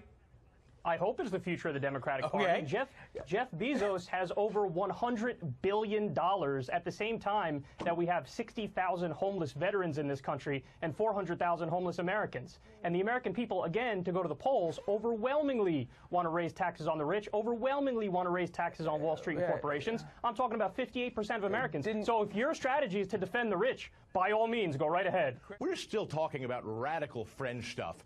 Abolishing ICE, abolishing law enforcement. You know, abolishing law enforcement. Why are you making things up? That's made up. You just made that up. Who says abolish law enforcement? Yes, you did. Well, you just made that up. Who said abolish law enforcement? Nobody. You did. Excuse me. Is ICE not law enforcement? Customs and Border Protection already protects the border. ICE was created in 2003, and by the way, there are allegations of them literally doing slavery, and that was proven in a court of law. If you didn't hear that last part, I'm explaining to him that there's a court case against ICE because they were accused of doing human trafficking. By the way, it's still going through court and it proceeded in court, which means there's some merit to it. So, man, that was fun. Man, that was fun. I'm not surprised they didn't invite me back. But by the way, just to show you perception issues, right? Perception is everything. So basically every like left of center commentator covered that and was like, oh my God, he wrecked him. It was amazing, blah, blah, blah. But then there was like one article in some, I don't know if it was the Telegraph or the Independent. There was like some right-leaning British publication that covered it to say, I got owned. And it's like, what debate were you watching? Look, the bottom line is, and this is something I think everybody should try to do in a setting like that, you have to take the things they claim they value and then use it against them, right? And that's how you change minds, at least for some of the viewers. So, you know, the point I made about Jeff Bezos has over $100 billion and there's X number of homeless veterans in the country. Should we help homeless veterans or should we not help homeless veterans? I think Jeff Bezos can pay a little bit more in taxes so we can help the homeless veterans. And that puts him in a corner because now it's like, am I going to be the person to come out against helping homeless veterans? It's like, okay, you can do that, but you're going to look like a douche because you are a douche. And the other thing is, whenever you're on economic grounds, they're at a disadvantage. They're at a disadvantage. Because, you know, if your take is everybody should have health care, like every other developed country, everybody should have higher wages, everybody should have paid vacation time by law, if that's your take, it's really hard for them to disagree with that. Because then again, they look bad to your average person. So you have to think of the normie who's watching this, right? And that's also the reason why you bring up Trump. You bring up Trump because you point out, now he didn't follow through with this stuff, of course, but you point out like, hey, he used a lot of left-wing talking points when he was running. Why? Because they are popular. These things are popular. Running against the war, running against NAFTA. Now, by the way, he scrapped NAFTA and redid a new trade deal, and the new trade deal had some of the provisions from TPP were in the new trade deal, so it wasn't a good trade deal. It was a big giveaway to like Big Pharma was in there. But anyway, you weaponize what they say they support against them to show them, hey, are you going to be consistent on this here? Are you going to be consistent? So is Trump wrong? Is Trump wrong when Trump talks about ending the wars? Is Trump wrong when he talks about don't cut Social Security and Medicare? Is he wrong? So now on Fox News, you're putting them on the defensive. Like, go ahead, disagree with Trump. Go ahead. The whole point of this network is to suck Trump off. So go ahead, disagree with him if you want to. Go ahead. So those are some of the tactics that you have to employ. And by the way, it's not like going into it, I knew exactly what they were going to talk about and I had my exact reactions there. You just know how to, you know, if you talk politics long enough, you know how to sort of flip it on them. You know how to take their framework and flip it on them. And they're too clumsy. Like, that's the thing. They're too clumsy. They're too heavy-handed or ham-handed, whatever you want to use. When they say stuff like, the left wants to abolish law enforcement. Like, what exactly does that mean? So you could argue, hey, defund the police is approaching that, but you have to actually read what the defund the police are in favor of. The defund the police people are in favor of. Now, I never liked that slogan, right? I was never on board with it because I think it sounds like you're being a lot more radical than you are, and it only polls at like 18% when you poll people, do you like defund the police? But you have to at least engage honestly with the people who are making the point. They're not saying literally no law enforcement anywhere in the country at all. That's not what they're saying. So when you go out there and say they want to abolish law enforcement, you kind of look like an idiot. Now, granted, there's going to be some people watching that who eat it up, right? Who are super ideological and super, you know, they just finished reading WorldNet Daily or whatever goofy far-right website they were reading. But that makes it easy to rebut him because he's too clumsy. He's not specific enough. And so it's really easy to respond to somebody like that because they're just, I mean, you leave a lane wide open. You think I'm going to sit there and let you say, like, everybody on the left wants to abolish law enforcement, bro? It's like, what are you talking about? That is not true. And he brings up ICE. And it's like, dude, Customs and Border Protection already did the thing that you think ICE does. And ICE actually was created in 2003. And, as I said, their allegations they do slavery. So now you want to defend that? Go ahead, please, by all means. Defend slavery on Fox News. But I'm sure somebody actually maybe would do that. So so maybe I shouldn't. Maybe I should be careful what I wish for. All right, guys, we're going to get super chats here in a second. We're getting close, man. We're getting close. I'm going to give you the number here in a second. I'm hitting refresh on this bitch. So if you're listening and you haven't subscribed yet, hit that subscribe button. We're not at the million number yet, but we are super duper duper close. I mean, it's something. I don't know why the refresh is taking forever at this moment. Is it taking forever because I hit it? Nope. 999,932. That is where we're at. 999,932. Un poquito, dog. Un poquito. Help us get over that 1 million mark. Right now, we are, about an hour and a half into the stream, so we got about an hour and a half left. I'm going to get to super chats in a second. If you're listening, go ahead and get your super chats in. So here we go. Let's dive into it. I never know if the people want me to actually read their names when I do these. So I think I default to not reading it if any people don't want their names read. But anyway, so the ones that like are too nice to me, I'm gonna like sort of breeze by them because I always get a little uncomfortable when people are too nice to me. I don't. Anyway, so we have, thank you for consistently sticking to your principles and being honest over the years. Keep it up. Thank you very much. I really appreciate that. In the past, you used great microphones like the RE20 and RE27 from Electro Voice. Why are you using the bad Blue Yeti when you record from New York? Okay, so here's the answer to that question. The Blue Yeti, I actually like it more than those other microphones. You're right that the XLR mics, the ones he brought up are XLR mics. You're correct that they cost more. They're technically higher quality. And any USB mic is by definition going to be not as expensive and not as good as those mics. I actually like the Blue Yeti more when the settings are correct. Now, by the way, let me add, the very famous Acer that I've used for about a zillion years, that just shit the bed recently. So I have a new laptop that I'm using. So as of right this second, we're fine tuning the audio levels. I thought we had the Yeti to a really good position in the Acer, but now that shit the bed, we have to get the audio right on the new computer. It's a new MacBook. And so basically, to answer your question, I like the sound of the Blue Yeti more than I like those other microphones, even though those other microphones are more expensive. And as soon as we fine-tune the Blue Yeti, it's going to be, I think, honestly, I think it's even better than the other two. So anyway, that's your answer on that one. Congrats, Kyle, Lilith, and the STR team. Shout out to the old BTR days. 1 million, let's go. Yeah, BTR, Blog Talk Radio, the old heads know about that. I used to do the show live, literally through a phone, like a regular house phone, where you call up and you hear me trebly audio and everything. The real old heads were listening in there. We get what? Lilith will tell you, 2,000 listeners per show on the worst quality audio you've ever heard in your life. LOL at having your audience hate watch Jordan Peterson to get 1 million subs.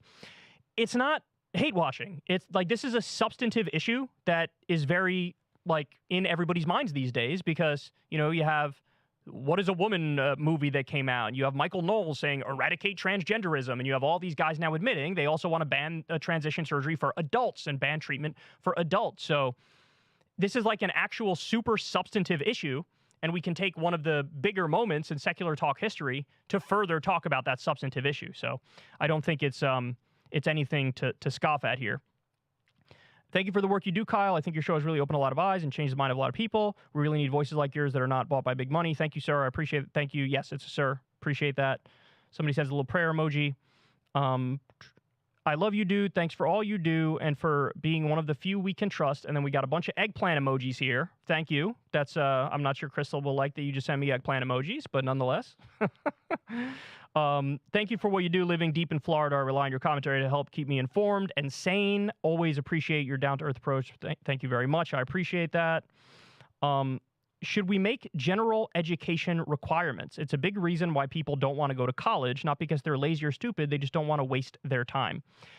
I mean, look, the way it works now, you can't drop out of school before a certain point, right? I don't know where that line is, and it might vary state to state, but there's a certain grade where up to that grade you just can't not be in school.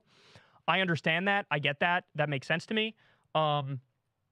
I mean, you guys know my take on education. I think college should be free, and I think trade school should be free, and you should have a choice. When you graduate, it's do you want to go to college or trade school, and either one you pick is fine, and it's free.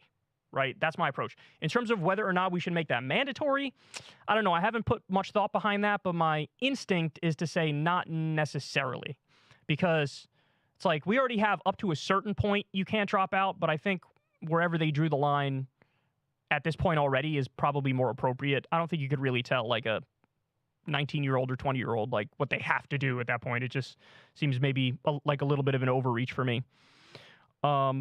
Though you don't believe you're doing God's work so much more right than mainstream media, get over 1 million and hope YouTube is more fair. Evil suppresses good. Thank you.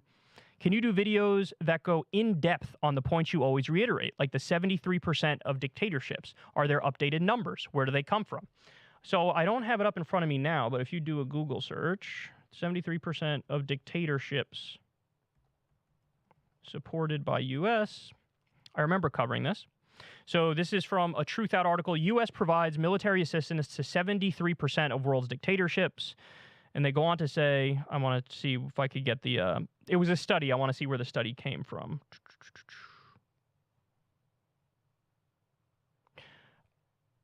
The truth is not easy to find. According to Freedom House's rating system of political rights around the world, there were 49 nations in the world as of 2015 that can be fairly categorized as dictatorships. As of fiscal year 2015, the last year for which we have publicly available data, the federal government of the United States has been providing military assistance to 36 of the 49 dictatorships. So it looks like Truth Out or somebody took the Freedom House rankings and then just saw who the U.S. was giving weapons to, and that's how they crunched the numbers and got 73% of the world's dictatorships. So no, in terms of doing deep dives on specific things like that, you have any idea how many points I make on a daily basis for the show? That like everybody knows my spiel of like 80% of people are living paycheck to paycheck. Like there's a whole list of 500,000 people are, you know, go through medical bankruptcy every year. Like there's all these things, there are all these facts from articles that I've read, but I've never done, you know, a deep dive on each individual fact where I do a 10-minute or 20-minute thing on each individual fact. Because really, first and foremost, I'm a news show and a political commentary show. But, you know, like there's probably video essayists out there somewhere who might do something like that, but that's really not my lane. And also, look, you're looking at a guy, you just saw Kyle out of context, right? Like, that's my lane. My lane is going like this. Doing that while also making funny and sometimes correct points. That's what it is. Your next Seltzer is on me, kind sir. Congrats, man. Thank you very much. You are a social democrat like I am here in Finland. Well, thank you, Mr. Finland man. We appreciate that. Rural, glad you kept the hair. Somebody said rural, and I'll tell you why. Shout out to Carlos. I'll say your name. There are certain words that I just am totally incapable of pronouncing. And if longtime listeners of the show will know this, you'll all know it, right? I don't know. I always used to say rural. I live in rural America. But people made fun of me. They'd be like, what? What word is that? Like, what are you even saying? And apparently that's like the British pronunciation. For whatever reason, I use the British pronunciation for rural.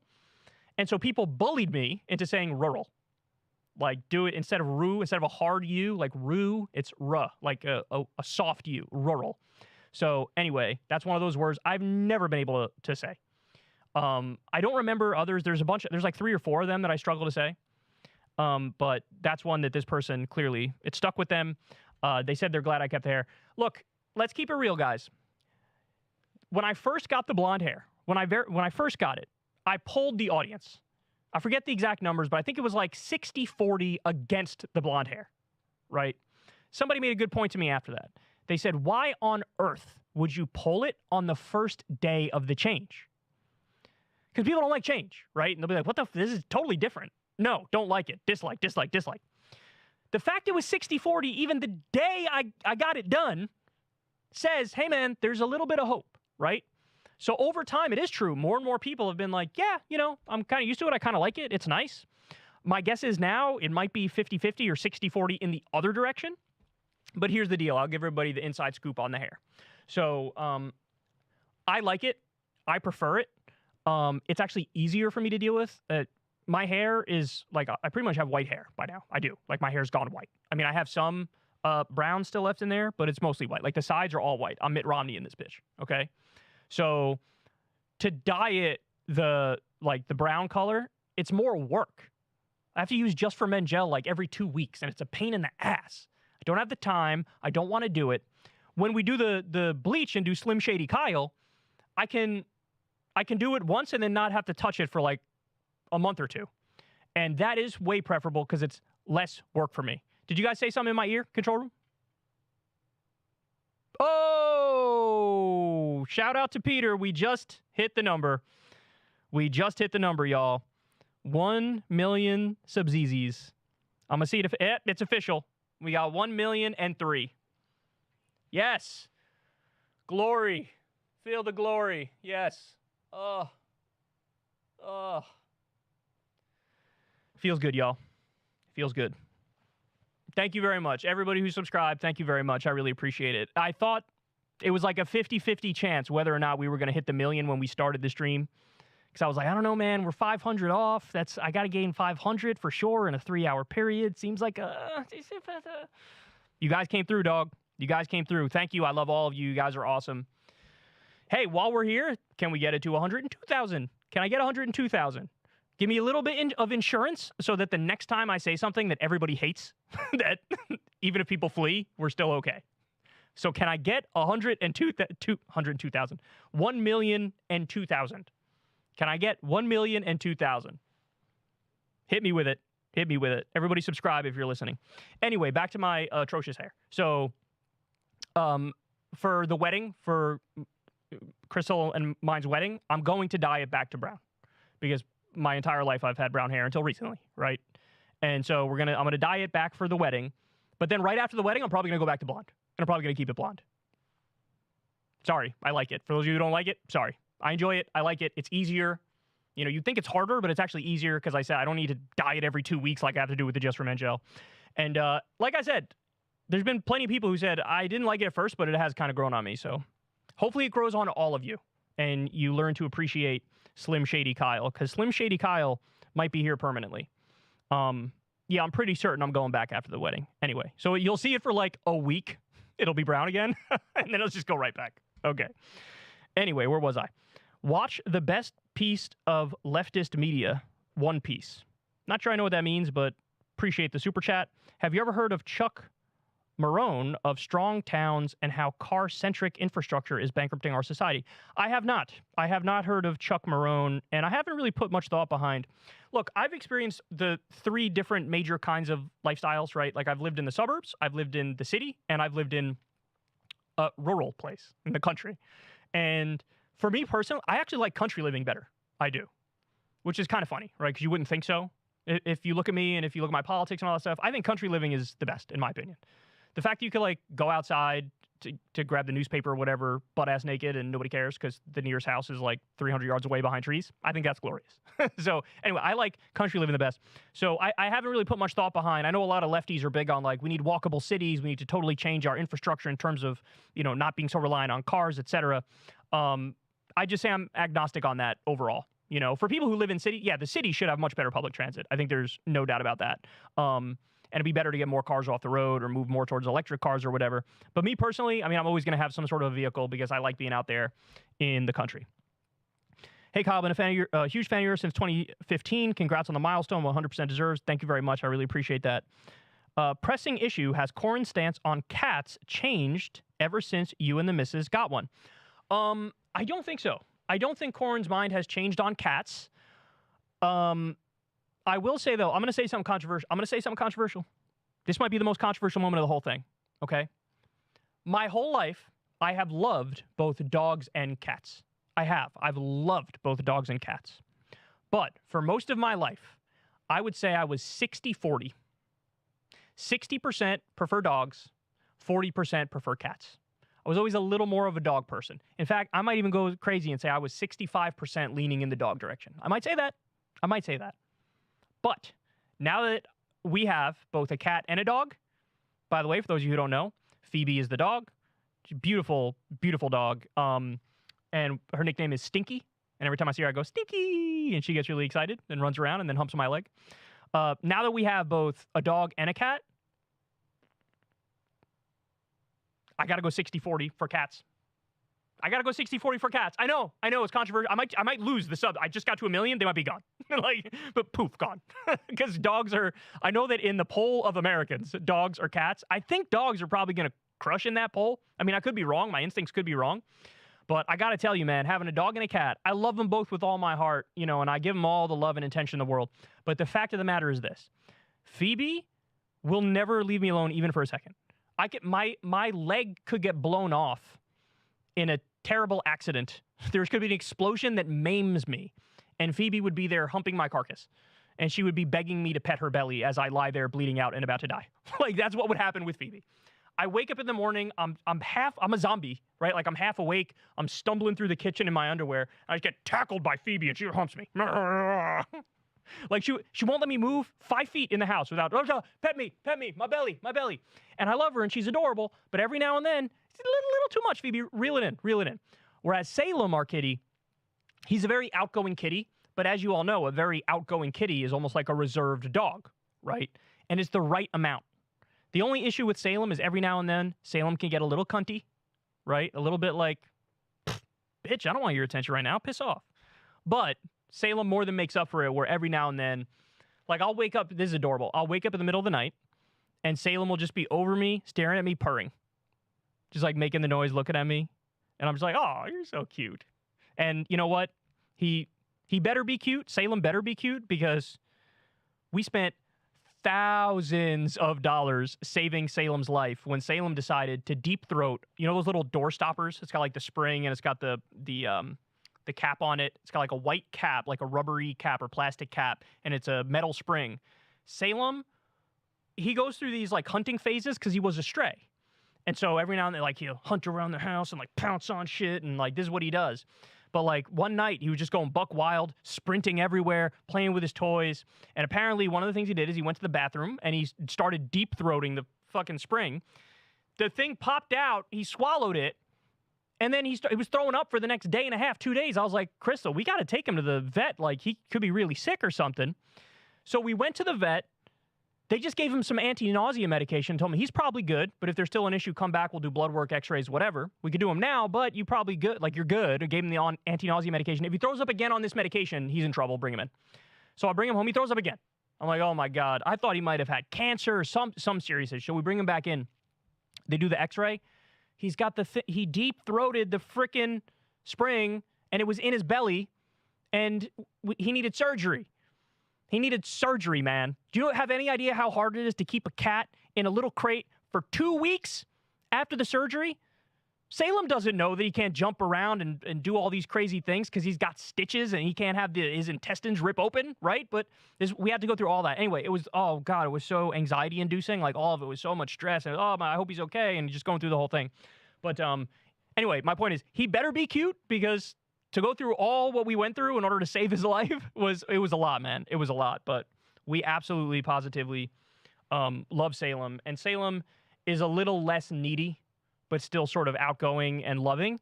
And so that I gotta say, 60-40 team cat now. I know that, did I lose the subs? I'm gonna go back and hit refresh. I hope I didn't. Did I dip back under 1 million? That would be bad if I dip back under 1 million, because I dropped the hottest take of all time. I didn't dip back under 1 million, but I didn't gain that many either.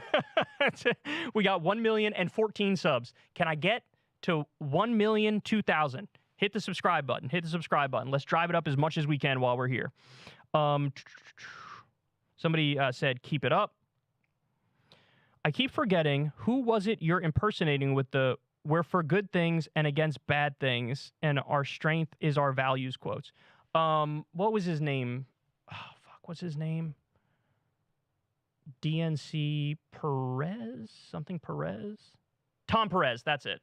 The reason why I couldn't get it is because there's a golfer named Pat Perez, and so my head was going, Pat Perez, but I know that's not it. Yeah, it was the former head of the DNC, Pat Perez, and he talks like this, and he always says things like, we're in favor of good things, and we're against bad things, and we're going to lead with our values, and by leading with our values, we're going to make sure that everybody's good and that nobody's bad, and that, we're going to make sure that we deliver on the values of our future, of our promise, and whatnot. I mean, this is Democratic Politics 101 these days, right? Like, just say totally vapid things. But it was Tom Perez who I was. But honestly, it could be anybody. It could be Pete Buttigieg, could be Bet on My Stork, could be any of them. But it was Tom Perez. Got my favorite one so far. You're a fraud, Kyle Kulinski. Kulinski spelt wrong. Has a Y at the end of it. Interesting. Got let's go with some hearts. Thank you very much. How do I turn the camera off on my phone? I don't know. Kyle, owe you for influencing me to think about things differently. You have made me a better person. Thank you. Been watching every vid for years. Still do, and look forward to them. Need a secular talk golf outing. I would love to do that, man. Everybody knows it's my most elitist tendency is that I do indeed love golf. I do. Kyle steered me away from the alt-right pipeline and towards Big Seltzer, thanks to all that shilling. Thank you very much, buddy. Appreciate that. Love you, Kyle. Pac-Man on KKF when. Also, you should do more chats with Vosh. Love your convos. Thank you very much. I always find it interesting. Look, oftentimes you get the sense that, like, oh my God, the people who do anything left of center, right? Just like some left of center commentary, everybody gets a sense, like, everybody hates everybody, despises everybody. There's infighting, there's factionalization, and it's just messy and dirty and wrong and bad. But every now and then you get a lovely comment like that, and it makes me happy. Because this person doesn't care about the internal, whatever the drama is. And I'm not saying I have issues with, any of these people who we named here. Totally fine with these guys. And I think I'm fine with everybody in the space, right? I certainly, those are my feelings. But it's always nice when somebody just like doesn't care about that and is like, hey, just do collabs. Because when you look at other like YouTube genres, like people just, or even, I was going to say the rap game, but there was a lot of feuding in the rap game and even some murder in the rap game. But like oftentimes with artists nowadays, you do see like people just doing collabs with other people, and there doesn't seem to be nearly as much drama. It's like everybody's just mutually trying to help everybody else. In the comedian world, you see that people just mutually trying to help everybody else. And I feel like valuing solidarity over that like petty high school like infighting is super important and good for everybody's mental health and good for the world. And so when somebody says like, hey, collab with this person, that person, I like it because it shows me this person, that's where this person's head is at. They don't care about petty drama and who said that in 2017? Pfft, fuck that person. They don't care about that. And that makes me love this person. So thank you very much for saying that. I have no issues whatsoever. I would love to talk to either one of those people. I don't know how I'm going to pay for the super chat. All right, Phil. Thank you. I love you anyway, buddy. Have a mocha or some tasty concoction on me, bro. Thank you very much. I appreciate that. That was from Bradley. I guess I'm reading some of the names. I apologize if anybody wants me to hide them. Been a fan since Kyle was in his garage with a black blanket semi-covering a bookcase. Don't forget your OG fans, Kyle. Sam, I will not forget my OG fans. You guys mean the world to me. If you guys have been with me this whole time to this point, man, I know that you really get it. You know what I mean? I know you really get it. Because every now and then, you guys know I do my best to not really read comments on videos and whatnot, read my Twitter mentions and stuff, because every now and then you get a taste of just sheer lunacy, where somebody will be like, it'll be some side comment you made about some non-issue at all, not important at all, not a crucial thing at all, and they're like, I can't believe he said that! I'm gone forever. Screw you. And sometimes you get the sense, wrongly, that like, well, this is how everybody feels. Like, everybody hates me. I'm useless. I suck. Like, this sucks. This sucks. But then, you know, you read a comment like that, and you're reminded some people literally from day one all the way back in like 2012 have been listening. Ride or die, agree or disagree. And that, you know, that just warms my heart. That makes me feel really good.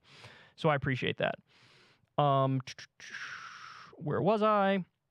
1 million subs. Kyle, so proud to have known you since 2016. You earned it. It was great to get a photo with you at Marianne's launch. Very, very awesome indeed. I really appreciate that. Thank you, Neo. Who, me, bro? Just watching Kyle's well-deserved 1 million celebratory live stream. Thanks for all you do, Kyle. Long-time daily viewer. Appreciate that. Huge report of the channel. You and Humanist Report. Mike helped convert me from the right. That's awesome to hear that. Shout out to Mike Figueredo, Humanist Report. Everybody go subscribe to Humanist Report's channel as well. Let's get him up over that 1 million number. Kyle, you should play Justice for All. It's a computer game where you get to arrest George Bush, Dick Cheney, and more. Shout out to the game Justice for All, man. That's awesome. That's awesome. Kyle, early congrats on 1 million subs. Infinite respect for your authenticity, integrity, intelligence, humor. You're a gifted commentator and good person, not a Dickie McGee's ex. Thank you very much, Greta. I appreciate that. Congrats on 1 million subs. I'm going to try to scroll, guys. I love all of you. Thank you all so much for giving me, like, positive reactions here. It really means the world to me. I am going to try to find ones that are more about, like, questions or whatever, or things that are actually like on issues so that the audience doesn't despise me. All right, let's go. Let's keep going. Congratulations. I don't agree with all you say about Ukraine, but support your right to say it. Love your takes on domestic politics. Well, thank you very much. I really appreciate that. Look, this is one of those issues where it is what it is. The left is divided, you know. Everybody's divided. And I feel like I've tried to... My feelings are kind of simple, but somehow still controversial. My feelings are, even though the U.S. shouldn't have built NATO up to Russia's border, I think that's bad. I think that's provocative. It's still a war crime for Vladimir Putin to offensively invade Ukraine, right? Like, he shouldn't. The idea that NATO was going to do regime change against Putin so it was defensive in nature for Putin to invade Ukraine, I think that's absurd. I think it's absurd. I think he's using a rationalization and a justification in the same way like we did when we went into Iraq. We have our cover story, right? But it's ultimately, he's got other motives, right? So I think Putin's a war criminal. It's an illegal and offensive war against a country that didn't attack him. But at the same time, I don't want World War III. So you have to balance, like, we need negotiation, diplomacy, and we need to find a way to de-escalate, because right now it is a proxy war between the U.S. and Russia. And that's terrifying because nuclear weapons are at stake. And I think people are far too flippant and nonchalant and glib about the potential of nuclear war coming eventually, because this current trajectory we're on, there's a real chance of that. And so, like, there isn't going to be no peace deal that really makes everybody happy, because that's the nature of peace deals, right? You got two sides that are intransigent, they've dug their heels in, and it's going to be hard to come up with anything that, like, people will say is good. But think of the alternative. If we don't get some sort of a peace deal, if we don't do negotiation and diplomacy, you really are rolling the dice with World War III. That's not, you know, that's super important, man. It's really important that we got to find a way out of this thing. So I don't know. It's interesting. Somebody said they disagree with me on Ukraine. It's like, from which perspective do they disagree with me on Ukraine? You know what I'm saying? Like, from which perspective are you saying that I need to be more on the side of like, no, based comrade Vladimir is being defensive, or more on the opposite side of like, we should fund in perpetuity Ukrainian defense and not get to the negotiation table? Because I'm obviously, people in both of those camps would have issues with what I say and would probably disagree with me. Anyway, thank you so much for the super chat, though. I appreciate that. Please bring back funny nicknames like Cloud Boot Jar, Bet on My Stork, Jeff Cornflakes for public figures. Yeah. I mean, I'm going to do it, right? Like, the next time we have a race and people, of course I'm going to do that. I enjoy it. It's fun. It's funny to me. But remember, you got a little bit of rose-colored glasses. Those were actually really, really controversial. Because some people would say to me, like, hey, man, I love the show, but, like, I'm trying to get my mom to watch you or my dad to watch you so they can learn and get their minds changed. And then you're up there talking about Bet on My Stork and showing pictures of Beto O'Rourke with a stork, and all of a sudden they don't take you seriously. So it's always balancing different things.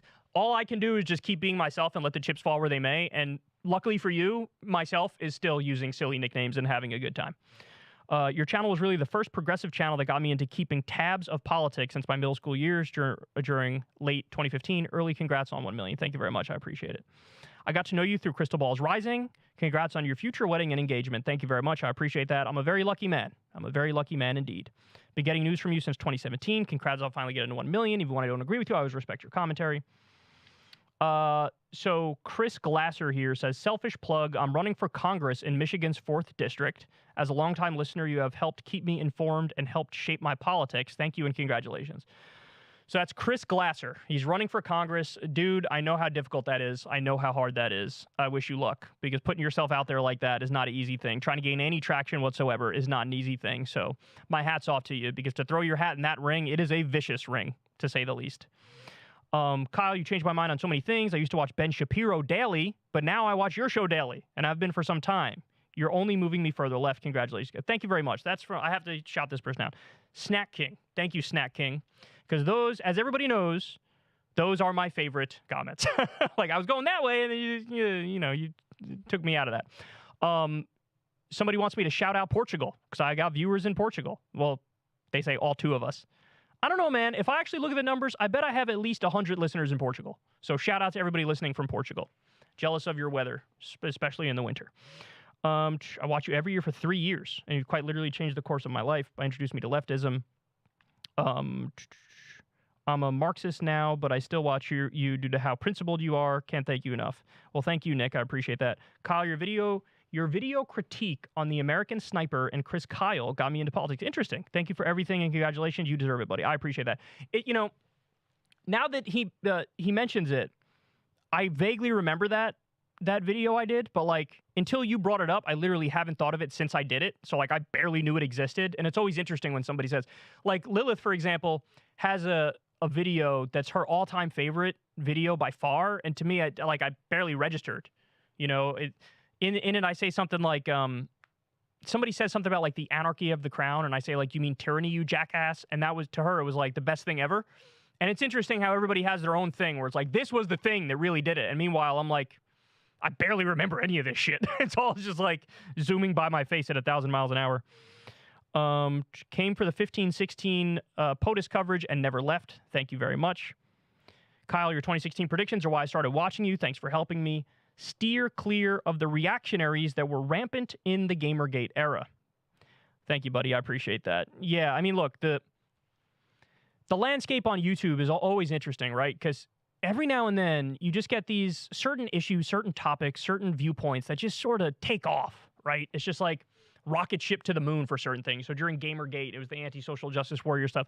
I'd argue now you do have like an era of like anti-vaccine content or vaccine skepticism content. Like that stuff really did well for a while. I think it's coming to the end of it now, but you see these trends and you see these things go in and out. And, my advice to anybody who's maybe is in the same lane, but they're just starting up, I would tell you this. Don't go for the trends, because those are cheap views, those are cheap subs, And the second you say something they don't like, they're going to flee, right? You can't ride a trend. You can't go like this and see where the wind is blowing. You just can't do it. Audience capture will never sustain you in the long run because the audience, you could have a split in your own audience. Then what do you do? If you're just feeding the audience what you think they want to hear every time, well, what happens when what you think they want to hear is not what they want to hear? What happens when it's a 50-50 split in the audience? What do? You have to speak from the heart. You have to tell people exactly what you think. And sometimes it's going to be unpopular. It is what it is. You know, there's many commentators who, you know, I actually have a lot of respect for, who really like planted a flag and said, you know, I don't care. If I lose 50% of my audience, I got to do it because this is the right thing to do. You know, like TJ Kirk was on a phenomenal trajectory. And then when he decided, hey, I don't agree with the direction of a lot of the anti-social justice warrior stuff, I'm going to say, no, I'm done with this. That hurt him in his numbers, but it didn't matter because he was principled and he stood up. You know, how many times have you seen, it's very rare that a content creator's like, yeah, I might lose out. I don't care. And it's like, just props, man. Just props on that. And you have to do that in this, or else how are you going to sleep at night? How are you going to sleep at night if you're just pantomiming what you think people want to hear as opposed to saying what you really think? Shouldn't it be sharing and subscribing? Likes don't seem to help with the algorithm. Sharing through exposure is critically important for growth. Love your talking points and information you bring, Kyle. Thank you very much. I appreciate it. So yeah, I mean, I guess everybody share, like, and subscribe. How about that? We'll get an update here on the number. Have I dipped back below 1 million yet? Let's see. No, we're at 1,042,000. Can I get to 1,002,000? You guys got to hit that sub button in order to get us there. I'm not going to actually be comfortable until we're above like 1,005,000. Because any given time, again, the way YouTube works, it's like, they can just pull the rug out from underneath you at any time. Going to give Marianne Williamson a 60% chance of being the Democratic nominee for president. Thoughts on her chances? Look, you're being very kind there. You're being very kind. I support Marianne Williamson. She's the only alternative to Joe Biden. She's running on an issue set that is phenomenal. I think she learned a lot from the issue set of Bernie Sanders. I think she's a great candidate, a much better candidate, certainly, than she was the last time around. She has my support. I'm going to continue to cover her campaign. And everything I've seen of her recently is inspiring because she's freaking it. Whether she's going on Fox News and debating Neil Cavuto or responding to the White House, or what, it's all been good so far. Having said that, of course, it's an uphill climb, man. Biden is the incumbent president. That comes with a tremendous amount of power. Tremendous amount of power. And, you know, I guess what I fear most is like a media blackout where they start being indifferent to her and just act like she doesn't exist. That would hurt her the most. I'd rather have them smear her than just not talk about her and act like she doesn't exist. So in terms of her chances, I don't want to put a number on it, but let's just say this. We're in the same position that Bernie was in 2015 when he first launched. Like the first poll that had Marianne in it, she had 4% in the polls. Now, people might scoff at that, but you know what Bernie's first poll was in 2015? 4%. So it could go either way, man. It could go either way. Could be total radio silence, media blackout, can't gain any traction. And in that case, it won't end well. Or it could be strikes a nerve, takes off, and, you know, we're off to the races. But I can't put a number on what I think her chances are, but I will say this. Biden is definitely the favorite, and it's going to take a lot of hard work, a lot of spreading the word to sort of chip away at the view that he's inevitable.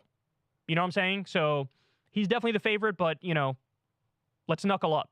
Let's get it going. Like, it's on you, it's on me, it's on people who are aware of her and her message to really try to get out there, word of mouth, spread the word, do as much as we can. Can you do the I'm for good things and against bad things voice? I crack up when I hear it. Ha ha. Well, there you go. I haven't done that one in a while. It's interesting that one stuck with people. Why is the right going hard on the culture war when there was a clear pushback during the midterms? Also remind people Wisconsin, South Carolina election in April. So there you go. Wisconsin SC election in April. I don't know if it's with SC might not mean South Carolina. Anyway, he says Wisconsin SC election in April. So to answer your question, why is the right going hard on the culture war? Here's the answer. What are they going to go hard on economics? Because the actual right-wing perspective on economics is what? Cut Social Security, cut Medicare, privatize Social Security, privatize Medicare, cut taxes for the rich again, deregulate again, even though we just had a crash that was brought about by deregulation, right? The Silicon Valley Bank going belly up. That's their economic, bro. Don't raise the minimum wage. Don't raise the minimum wage. We hate unions.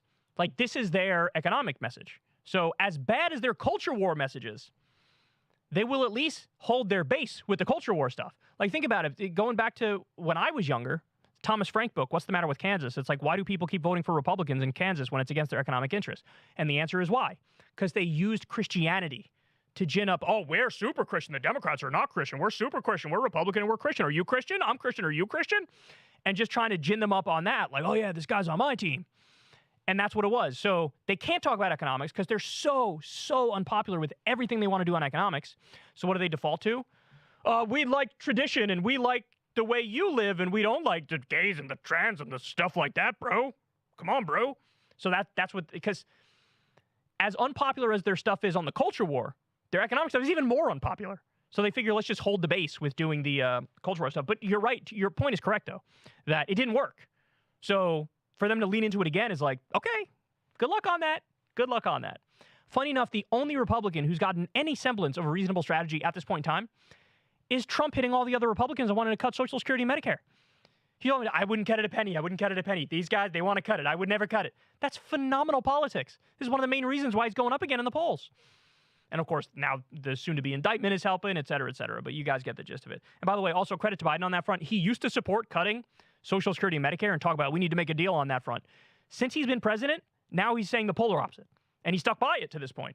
And I'm not cutting a penny from it.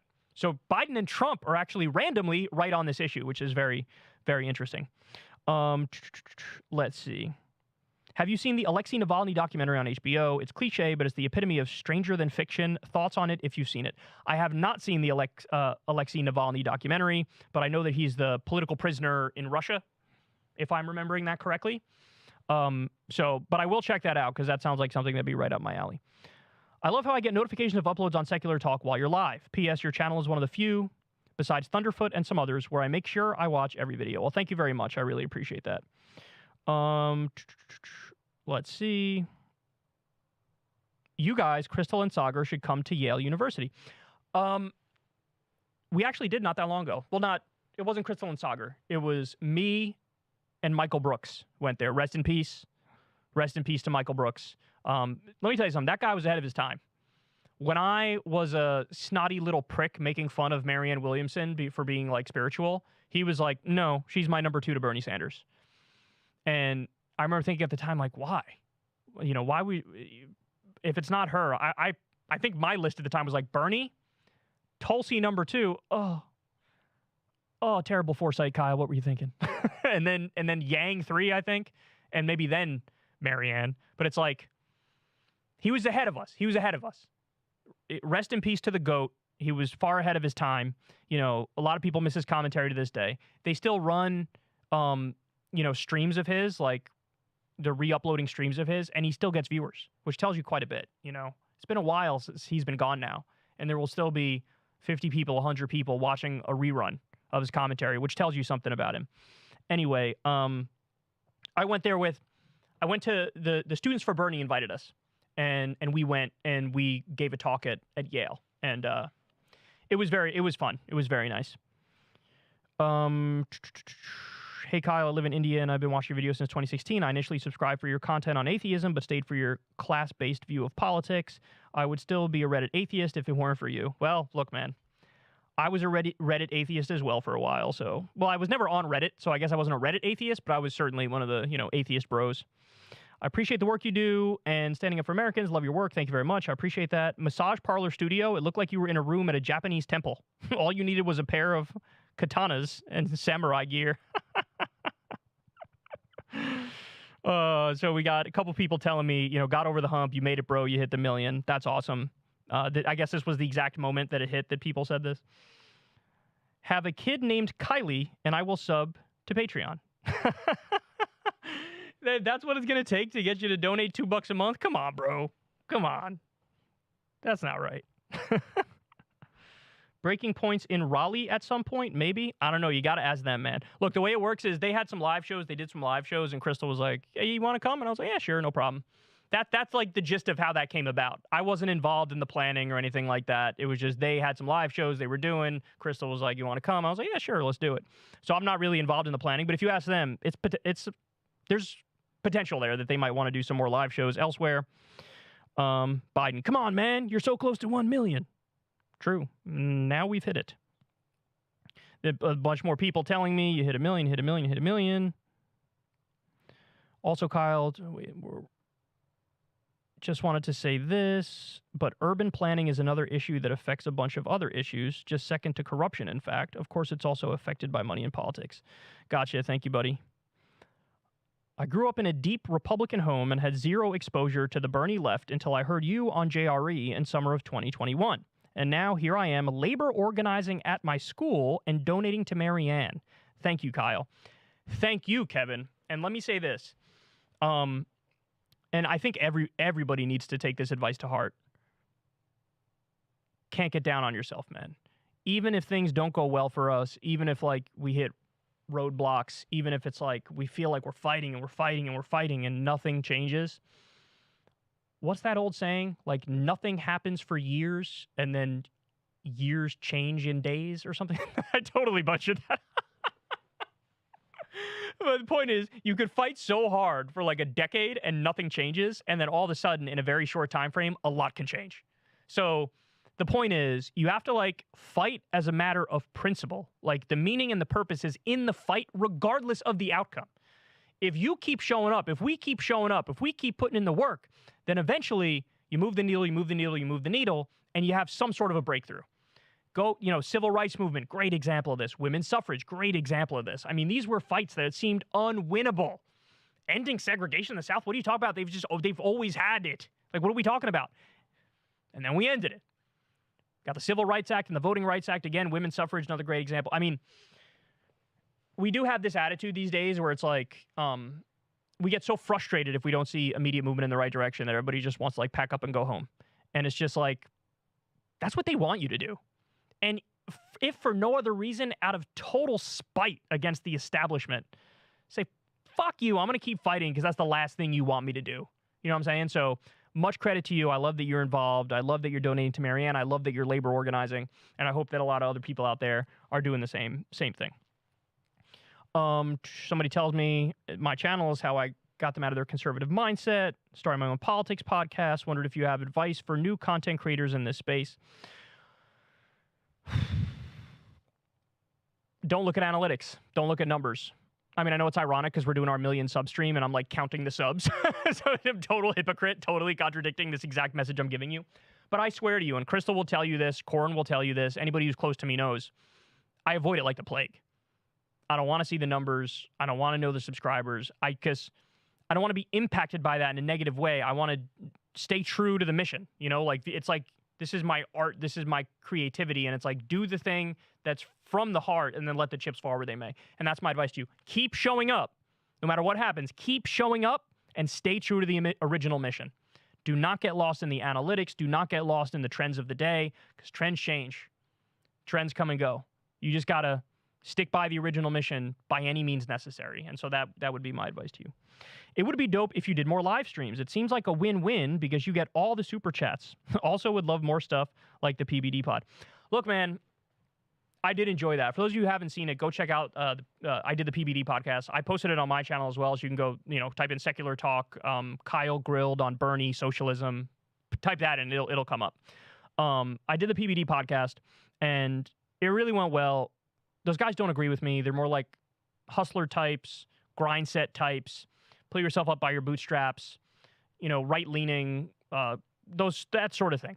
And went in there, and it was a great conversation, at times a debate, and that was a rare instance where I broke my cardinal rule, and I saw some of the comments, and people who came in, not for me, they were fans of their show, was like, this guy he made some good points. And that's what it's all about, man. Changing minds, moving things in the right direction, even if it's a little bit at a time. And so I would love to do more stuff like the PBD podcast. Yeah, I mean, I would love to do it. I think it went phenomenally well. I know there's going to be other shows that would be even a bigger challenge. I'm up for the challenge. I mean, that's totally fine to me. I just hope that if I end up going really in the lion's den, because there's only the lion's den on PBD. If I end up really going in the lion's den, it's a Ben Shapiro thing or whatever, that I won't get immediately canceled just for sitting there. You know what I mean? Even if I disagree with them on every point, some people will be like, why are you even there? It's like, because I'm trying to change minds here, trying to get some different ideas out there for the audience, trying to plant some seeds, make them think of it in a different way. And it'll work with some people, it won't work with others, but that's the goal. And me personally, I like doing it. And hopefully in the future, I'll do some similar stuff to that. My left-wing education started with you, then I went to TYT, and now I am a big Hassan fan, but I never forgot my roots, and I can still watch your vids. Please collab with Hassan, would be amazing. So I've been on Hassan's stream at least once or twice, and he's come on Crystal Kyle and Friends. And yeah, I mean, I'd love to talk to him again. That'd be great.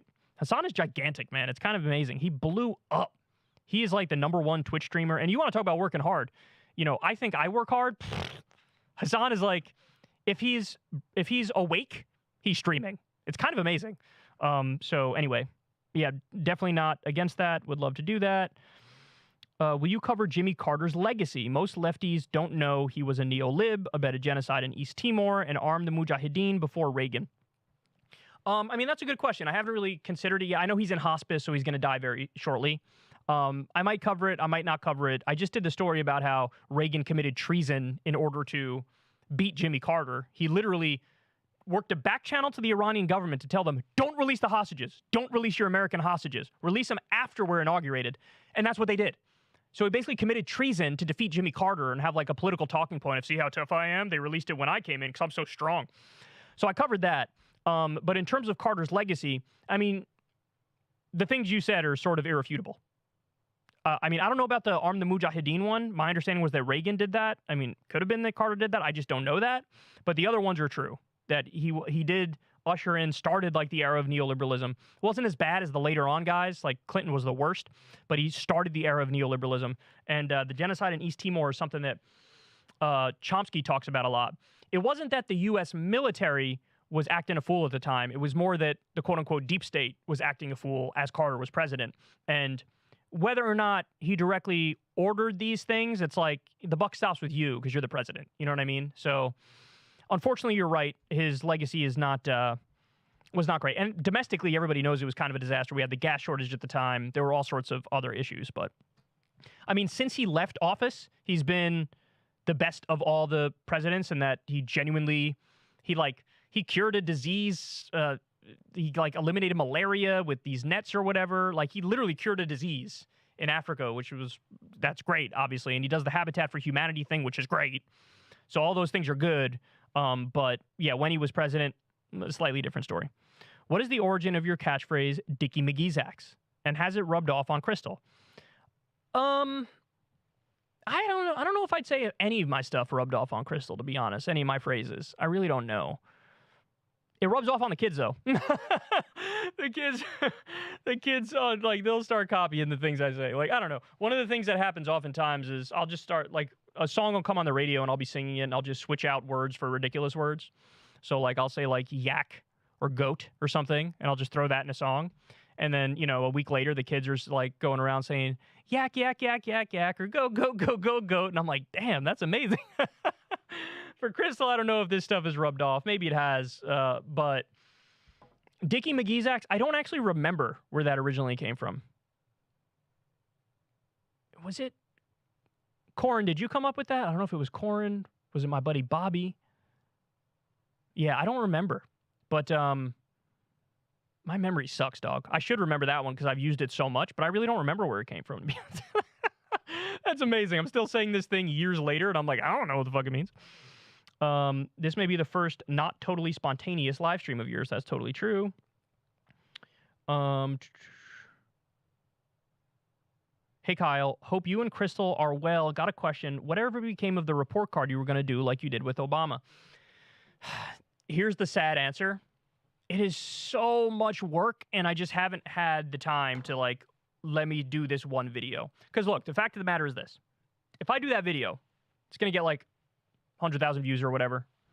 In a normal show I do, there's like 7 videos thereabouts, and the amount of work that goes into before the video, right? For a video like that, like a report card on Trump, by the way, not surprising for anybody, F, right? Like, it's just how low is the F? Did he get like a 10% or did he get like a 18%? You know what I'm saying? But I'm not kidding when I say that's like a week of research. And even with a week of research, I'm going to forget some things. And then I'd have to go on the back end and sort of like fix it because I wouldn't want to post it unless it's perfect.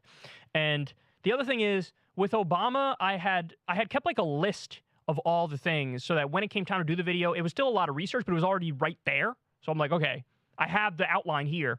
With the Trump one, I don't have the same list that I had. I mean, I had one up until like 2017, 2018, and then now I don't anymore.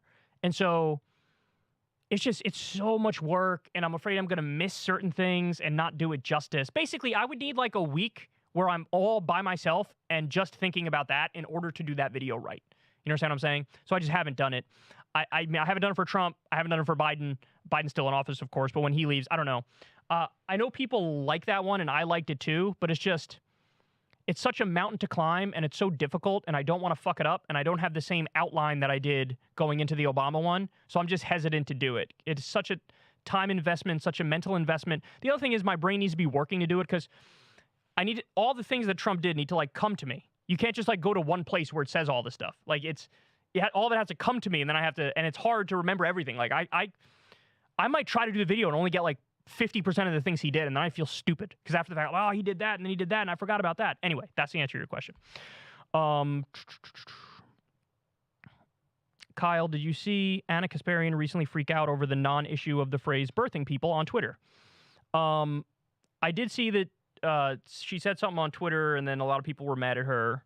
I don't recall the specifics, but apparently it had something to do with birthing people. I don't know. I'm a little lost on this one, but I guess it is what it is. Somebody says, congrats, Kyle. Kyle, I love you, but I can't decide what's worse, your hair or your takes on Ukraine. Love you, man. Congrats on 1 million subs. Look, yet again, I don't know if this person is saying that I'm not pro-Russia enough or I'm not pro-Ukraine enough. I don't know which it is. It's because people on both sides of that issue despise me. I love the show. I love you too, Kyle. You're my hero. Don't stop fighting. Thank you very much. I appreciate that. Thanks for the years of great content, Kyle. How much Adderall you snort today? Unfortunately, none. It would have been. I would have had way more energy for this live stream if I did snort some Adderall. So I didn't. I should have. But I did have caffeine right before I came on air. Have you thought about doing more live streams like this? Been listening to you since Hillary versus Trump. Love you, man. Here's to another million. Thank you, buddy. I appreciate that. Have I thought about doing more live streams? Yes. I have thought about doing more live streams. We got a pretty, like, the system as it works right now is pretty well oiled, and it's because I have to, I've been going back and forth between New York and Virginia and DC, and like there's so much travel time in there. It's been hard to sort of mess with the machine, if that makes sense. Like to just like change a day of a show or squeeze in a live stream. There's a lot of stuff that goes into that. So I'm toying with the idea. I want to do more, but I'm going to need, in order to do that, I'm going to need to retool it. Because I don't want to do a live stream and then just not do them again. This is a special occasion because it's 1 million, you know what I mean? But I don't want to do a live stream and then only do that and not keep doing them. If I start doing live streams again, I want to keep doing them. So that means I need to fit it into the schedule and change the schedule in a way that facilitates that, where I'm not losing out on the normal show, but I'm also getting a live stream, and it fits in my incredibly busy schedule with all the travel and all the bullshit, right? So to answer your question, yes, I'm thinking about it, and I want to do more. I just need to figure out exactly how I'm going to go about doing that, where I can make it sort of a more recurring thing. Big Seltzer here. Where's my promo? Unfortunately, I don't have Seltzer today. This is just water. So it's a damn shame because for the million subs extravaganza, I should definitely be having Seltzer. There's no doubt about that. Well done, Kyle. I've been watching since 2016. My dad is slightly conservative, but mostly apolitical and hates Biden. I put on your show in the car and he loved it. Once I showed him your fast food tier list, he was saying, hell yeah to your takes. Please shout out Greg. All right, shout out, Greg. Appreciate you. I love that moving your slightly conservative dad over. How about a seltzer sponsor, polar or generic brand, and why do conservatives make weak arguments? That's a good question. I don't know. You're going to have to ask them. But a seltzer sponsor, I mean, here's the only problem with a seltzer sponsorship is then I would lose one of my biggest points of pride, which is I don't have any sponsors at all. Like, I've never had a conversation with a corporation or an advertiser. Like, I'm like the only person who's been doing this for over a decade where I can say that. Almost everybody at one point or another has had a conversation with some sort of sponsor, advertiser, corporation, company, whatever. I never have. And I really don't want to lose that because it is kind of a badge of honor. Now, the downside of that is I'm leaving like money on the table and I just won't get it, right? Which kind of sucks, but it is what it is. So instead of that, what I always do is I come out here and tell you guys, hey, just so you know, I'm not talking to any advertisers ever, so if you can support the show, please support the show. And that's why I tell people donate $2 a month on Patreon or sign up on Substack for Crystal Kyle and Friends, $5 a month. That's how we fund the show. It's the default videos on YouTube that are run through AdSense. Like, there's a buffer between me and the advertiser, so I never have to talk to them, which means I'm like ethically okay with it, right? So there's that, and then there's Patreon, and there's Substack for Crystal Kyle and Friends. So if you want to support the show, support it on Patreon. The Seltzer advertisement idea is like, I could see it because I'm the Seltzer man, but also then I would lose my a pretty strong point of pride. Been on the train since 2015. Beyond happy for you, Kyle. Thanks for keeping me up to date for the last decade. You got it, buddy. Appreciate it. Hang up ever. Hang up ever. That's one of the comments. That's that one made a reappearance recently because Marianne Williamson was hit with a "How you gonna pay for it?" Congrats on the 1 million subs. You and Crystal helped solidify my left politics. I think you all could also watch Not Just Bikes YouTube and how urban planning policy connects to class issues. Congratulations on 1 million subs. Very happy for you. You and Hassan were the big voices that helped me move away from being a liberal. Thank you. Collab with a bad empanada. Also disappointed that you didn't challenge Ho Rogan on his transphobia. Seems like you cuck yourself to him to grow audience. It's interesting that you say that because it took a tremendous amount of thought and it took a tremendous amount of like planning to try to find a way to press him on some issues without like immediately having everybody tune out and hate me. And I also genuinely wanted to change his minds on certain issues. So there were certain topics where I was like, let's try on this, right? There's some that it's just, I don't think he's ever going to change his mind, right? One of them is probably COVID-related stuff. The other one is probably trans-related stuff. Him and I definitely have disagreements on those. But if we went into those, it would have sidetracked the entire podcast. It would have all been about that. And that would have sucked because I wouldn't have changed his mind, and then everybody would have hated me and would have been doubled down in their beliefs. You know what I mean? So I had to pick areas where it's like, let's go on this one, let's go on this one. And one of the main ones that I tried was Ron DeSantis, because I felt pretty confident, like I could shake him of his Ron DeSantis enjoyment. And I came correct. I did my prep. I had my stuff there, and I sort of laid it all out there for him. And unfortunately, he would agree with what I said, but then 2 episodes later or whatever, he's right back to saying like, oh, he's a good governor, and it's like. But ultimately, if some people in the audience had seeds planted and maybe started to change their mind about Ron DeSantis, then that's good. That's the most I could hope for, and. I think I did an okay job. Everybody can make the decision on their own. The video that he posted on his YouTube channel from that podcast was a very good video, exactly where I challenge him on Ron DeSantis. And so everybody can go watch that video and determine if I did a good job or if I didn't do a good job. All I'll say is this. If I wasn't able to convince him with the arguments I made in that setting, the way I made them, then his mind's not going to change on that. But look, I tried, right? I tried. And it wasn't just Ron DeSantis. There were a number of other arguments. UBI. He had flipped on UBI, so I had decided, no, I can flip him back on that because all the evidence is on my side, and so I confronted him on UBI as well. And, that one I think I was more successful because in that conversation, he sort of indicated, like, yeah, good points. But again, you never know. A week later, 2 weeks later, a month later, he could say something that's anti-UBI. So all I could do is do the best with the cards that were dealt to me. And I tried my damnedest to do the best with the cards that were dealt to me. And I had to pick the issues where I was going to lean in. And the ones I settled on were UBI, Ron DeSantis. And I think there was one or two others. But ones I had no chance of changing his mind were probably COVID, trans stuff. And so that we just sort of, I mean, I'm happy it just didn't come up that much at all, right? Because then I don't want to fight him. You know what I mean? Like, I don't want to fight him. I want to have disagreements and, you know, we can flesh it out. But an area where there's like literally no crossover and I have zero hope to change his mind or the audience's mind, that's tougher, you know? So you got to be strategic about which issues you pick and how you go about it. And I think I did an okay job at that. But, you know, if it doesn't stick, I tried, right? You know what I mean? Kyle, we haven't seen you clutch your pearls in a while. True, that was an old... that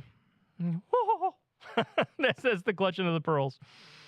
I beat enough kids at Walmart to get you to 1 million. What? Please don't beat kids at Walmart. Whatever you do, do not beat the children at Walmart. I would deeply appreciate that. Let me see... Let me see what our new number is. We're only at 1,055 subs. So or 1,055 subs. I've been on air for a while. Sorry, my brain's not working. So I don't think we're going to get to 1,002,000. I don't think that's going to happen. But can a brother get 1,500,000? 1,500,000 subs? A little bit of a cushion if there's a YouTube issue where people randomly start hating me and they go to run away. Let's get to that. 1,500,000. Everybody click that sub button. Thanks, Kyle. Been a fan since 2014. Ran for the Green Party in MTL. Because of you, 2 questions. 1, can the left unite for another force the vote on Citizens United? 2, will you ever reunite with Jimmy? All right, so on Citizens United, it's not even just Citizens United that's the problem. There's a number of Supreme Court cases that pointed in the direction of money equals speech, right? So it was Buckley versus Vallejo, First National Bank of Boston versus Bellotti, Citizens United, McCutcheon. There's like a list of these cases. So a force the vote thing, that wouldn't work because the Supreme Court said our interpretation of the Constitution is that you have a right to spend money on politics, even in ridiculous numbers, even if you're a billionaire, etc. So really the only way to fix that problem long term that I know of is a constitutional amendment. That's the best you could do. That's the best you could hope for. That's the best you could do. And it's a very difficult thing to do. I think Cenk tried that with Wolfpack, and, you know, they've been chomping at the bit for a while, and some states have signed on for the Constitutional Convention, and there's a lot of propaganda against the idea of a Constitutional Convention, so it's just hard to break through. But I guess my point is the real answer is to do a Constitutional Convention and basically come up with a new amendment that says money isn't speech, right? That elections should be publicly funded. It's called clean elections. And this way you get the private money out, you get the billionaire influence out, you get the corporate influence out. So that's the answer. It has to be Constitutional Convention. And I don't know. I mean, unless you're saying do a force to vote for a Constitutional Convention, right? I mean, I guess I'd be down for that. That's good, right? But the mechanism is a little different than what you're thinking of on Citizens United. As far as Jimmy goes, look, everybody knows me. I try my best to avoid any and all drama on this website. I haven't been perfect. Sometimes I fail at that. But I got nothing against anybody in this space. Do Jimmy and I have many disagreements these days? A lot of yes, we do. But that's fine. I don't care. I'm sure he doesn't care. No ill will.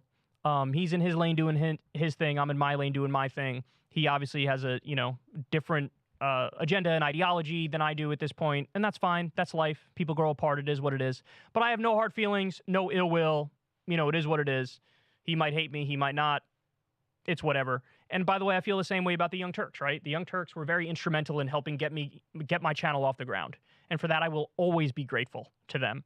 But, as we grew apart and our ideologies changed a little bit, and it is what it is. But I don't think the last thing I ever want to do is create more drama and unnecessary strife. And it might make for fun enjoyment for everybody, and they might like watching it. But that's not what I'm about, man. I don't want any drama. I want everybody to be happy and healthy and successful. And, I wish them all the best. And obviously I wish that they would all agree with me more because I think I'm right about stuff. But I wish them all the best, and it is what it is. So I don't know what to tell you. No hard feelings towards them. I hope they don't have any towards me, but, you know, you never know. What else we got?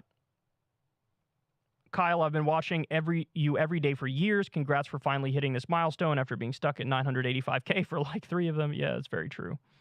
I'm a Zoomer from Red State, Oklahoma. Thank you for helping me get to the left, Kyle. My pleasure. Thank you for listening. I appreciate it. Hey, Kyle, can you cover inflation in depth? Yeah, that's another one of those issues where like a video essayist can do something like that. I do news, politics, and political commentary. I don't really do those deep dives as much, so, you know, there might be some other channels that are better suited for that.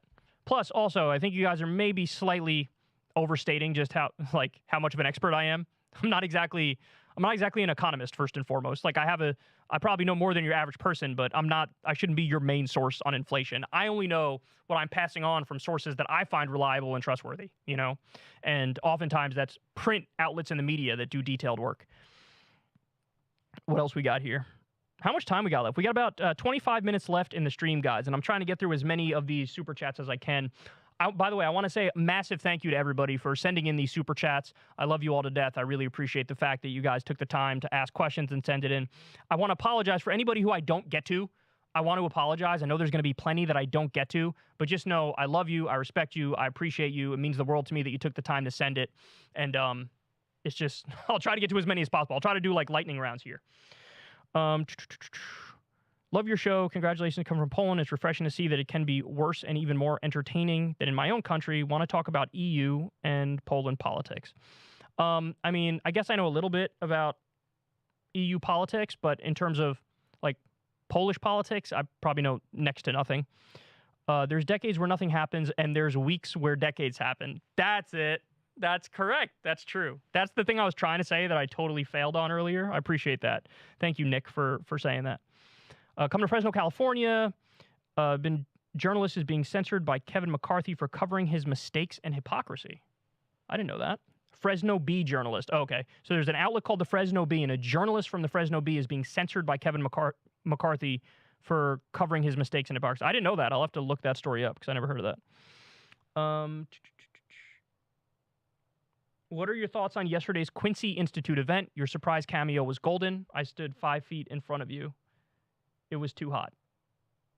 Stood 5 feet in front of you. It was too hot. Okay. I think, are they saying the room was too hot? I think that's what they're saying. Anyway, so the Quincy Institute, for those of you who don't know, it's like an anti-war think tank, which, by the way, we need a lot more of those. So shout out to the Quincy Institute. They do a great job. Trita Parsi does a great job. Shout out to him. He's an expert on Iranian policy and foreign policy in general. And Crystal hosted an event where she talked to different journalists who were, you know, in the heat of it during the Iraq War era. And you had somebody who was right all along. There was a guy who worked for an outlet that was right all along.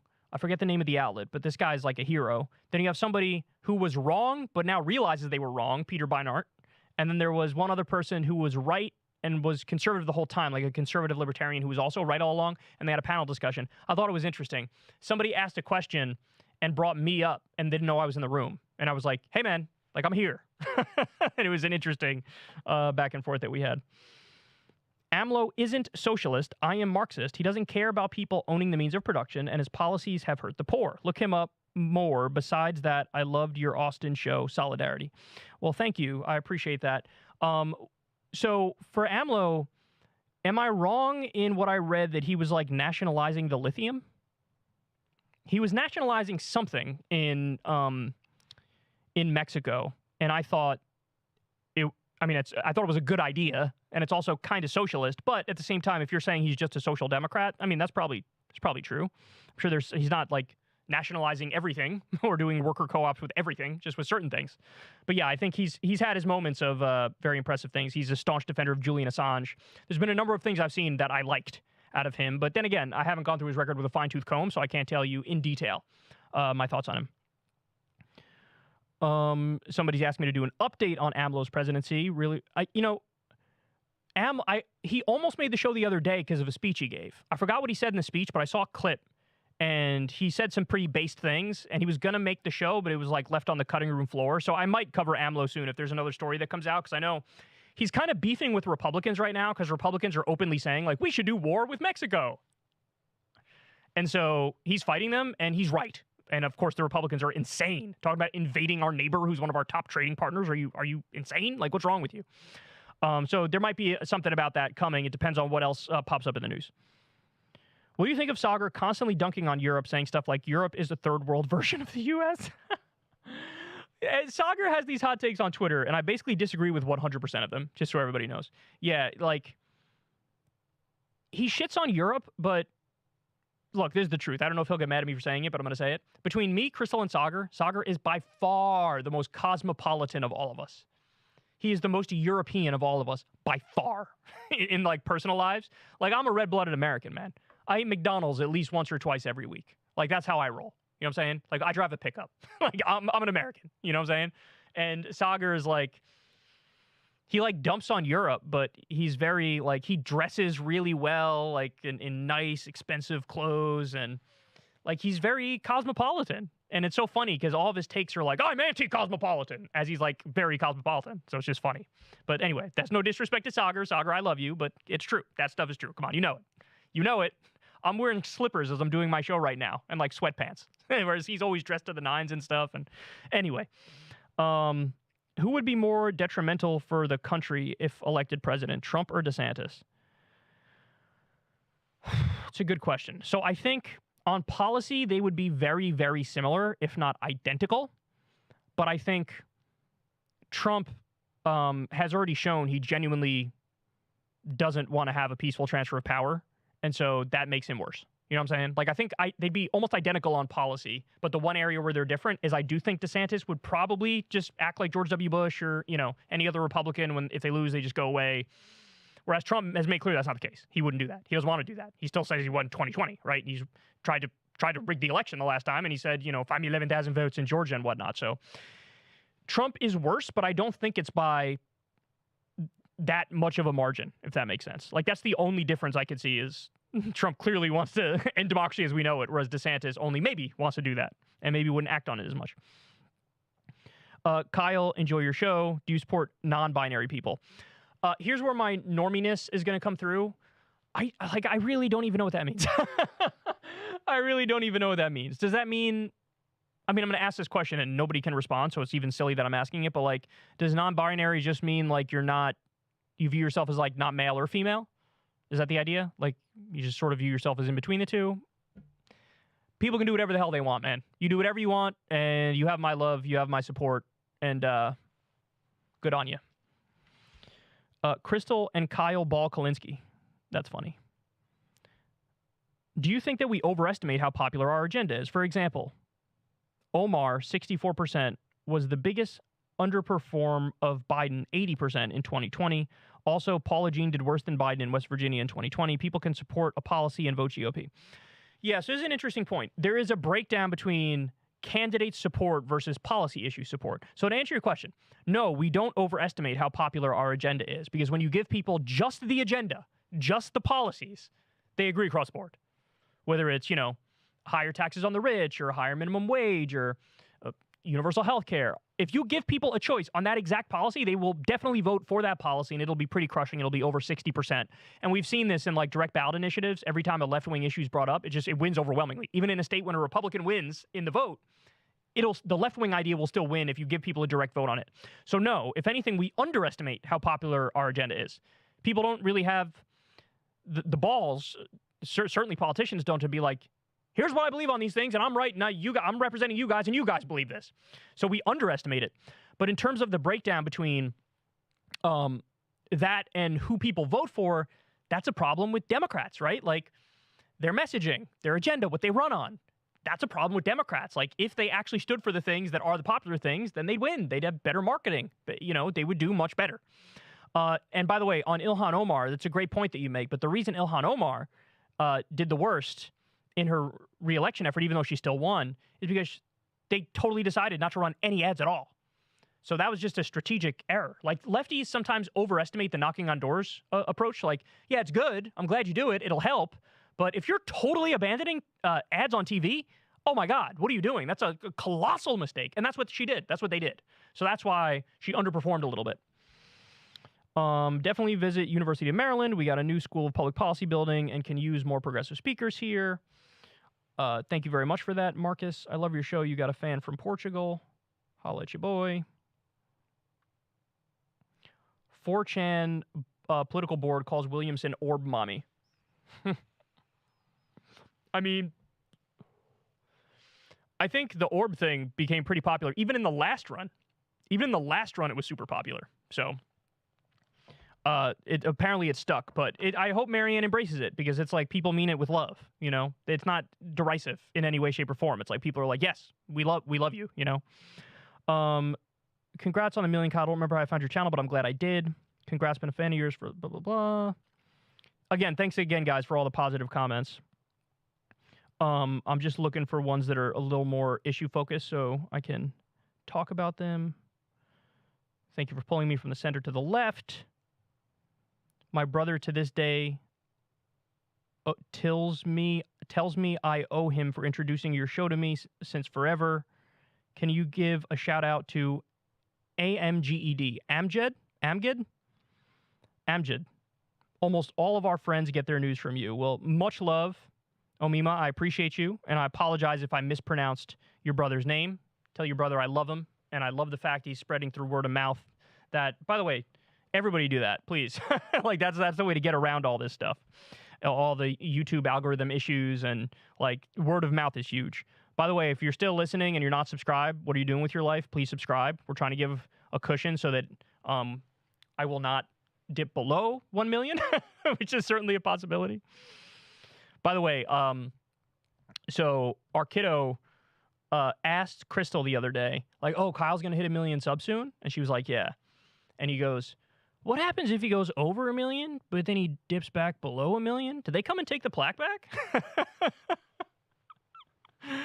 Oh, that's an adorable, like, kid question. But thankfully, the answer to that is no. So I better put in my request right now because I want to get it while it's hot, you know? What's your favorite part of the D.C. area to hang out now that you live here? So I actually don't live here. I live in Virginia, but I'm here like 1 or 2 nights a week. Have you ever checked out the Mallows Bay Ghost Ships Sanctuary yet? I don't think so. Anyway, congrats on 1 mil. Follow since 2015. Thank you, Marcus. So we don't spend that much time here. Like, we do the show here, Crystal, Kyle, and Friends, and then we go back to the country, basically. So, yeah, I actually don't know the area all that well. I've been to some pretty good restaurants. There's a great Mexican restaurant that we go to all the time, which I'm blanking on the name of. But, yeah, I haven't really, I'm not really living the DC city life in its totality because we're only here 1 night a week, maybe 2 nights sometimes because it's just, show focus, and then we go right back to the country. So, but I will take, what was the ones, what'd you name? Bay Ghost Ships Sanctuary yet? You know, the area, what's the area that they had? It was they had the CPAC was going on, and we went and ate lunch somewhere in that area, and all the people from CPAC were walking in with their badges on, and Crystal was like, we didn't realize that CPAC was going on nearby, and so it was funny that thankfully it wasn't any big names who noticed us and we noticed them. It was just regular folks who were at CPAC, but it's kind of funny that we went and ate at a restaurant and the CPAC people were sort of coming in. Congrats, Big Dog, listeners since 2015. We need more Kyle and Corin episodes. Well, we got something coming for you this week, baby. This week. Kyle and Corin drops this week. Also, can you be the glue that unifies the left? Leftists are too divided and will never win divided. Collab with other left YouTubers. Yeah, so on the idea of unifying and everybody being nice to each other, I mean, I try to live it, right? I try to be nice to all of them, you know? I'm sure some like me. I'm sure some don't like me for whatever reason. You can't get in anybody's head, but it is what it is. But I can promise you this. I will continue to try to put an onus on solidarity and unity, even with people who I might have some 10, 20, even maybe 30% disagreement with, right? It's let's try our best to unify here. Let's be nice to each other. All this infighting. Look, when you see it on the right, it really makes it clear how stupid it is. You have these people who agree 85% of the time, and they're slitting each other's throats, and it's you guys are a bunch of idiots. And it looks dumb. Well, that's how we've looked for so long, the left, because this is what we do, right? Everybody's they rip each other's throats out on social media and whatever, and it's everybody just chill. Everybody just chill. It's not that serious. It's not that important.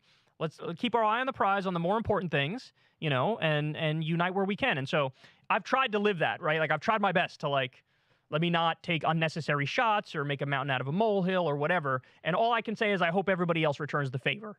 You know what I'm saying? But that, you know, a lot of times they don't. You know, a lot of times they don't. And I mean, I try. The only time I ever hit back is when I feel like I was attacked first. But I try my best to be above the fray, good, nice, and because there's a lot of people in this space who I really, really like, and I hope they like me too. And yeah. So I mean, I'll try is my point. But really, somebody who unifies, it's not like you can't choose to be the unifier. Like everybody has to choose you. You know what I'm saying? Like you can't just decide I'm going to do this because you might not be the right person, right? Like there's people who already hate me. And it's like, okay, so then I might not be the guy, but I'll still try my best to be as good as I possibly can. But really, the person who unifies everybody is picked by others. You know what I mean? And like they will be the ultimate decision maker on that front. So, but again, I'll try to live that and not be a douche. And I hope everybody else also is not a douche on the online left. But you know, we'll have to see whether or not that happens. Been watching you and Crystal since 2016.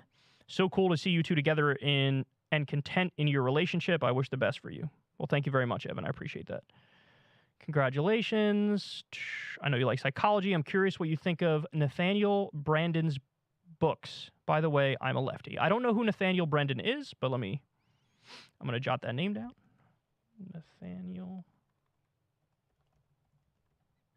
Always interested to see some psychological theory. So I'll take a look at that, but I don't know who that is. What advice would you give to new YouTubers like myself who are trying to build our own community here? And finally, I recently got censored by YouTube, so I need support in case if that happens again. Jack Silva Ponte is the person who said that. Jack Silva Ponte. I just give the same advice I gave before. It's very simple, very straightforward advice. It's just don't chase the trends. Don't get audience captured. Speak from your heart. Keep showing up. And don't care about the analytics, and just let the chips fall where they may. That's the best advice I can give. Somebody else thanking me. Somebody else thanking me from Scotland. Shout out to Scotland. Thank you, Dylan. Have you ever been to other countries besides the U.S.? Would you want to visit some of the Scandinavian countries like Denmark since you like their policies? Watching this from Portugal.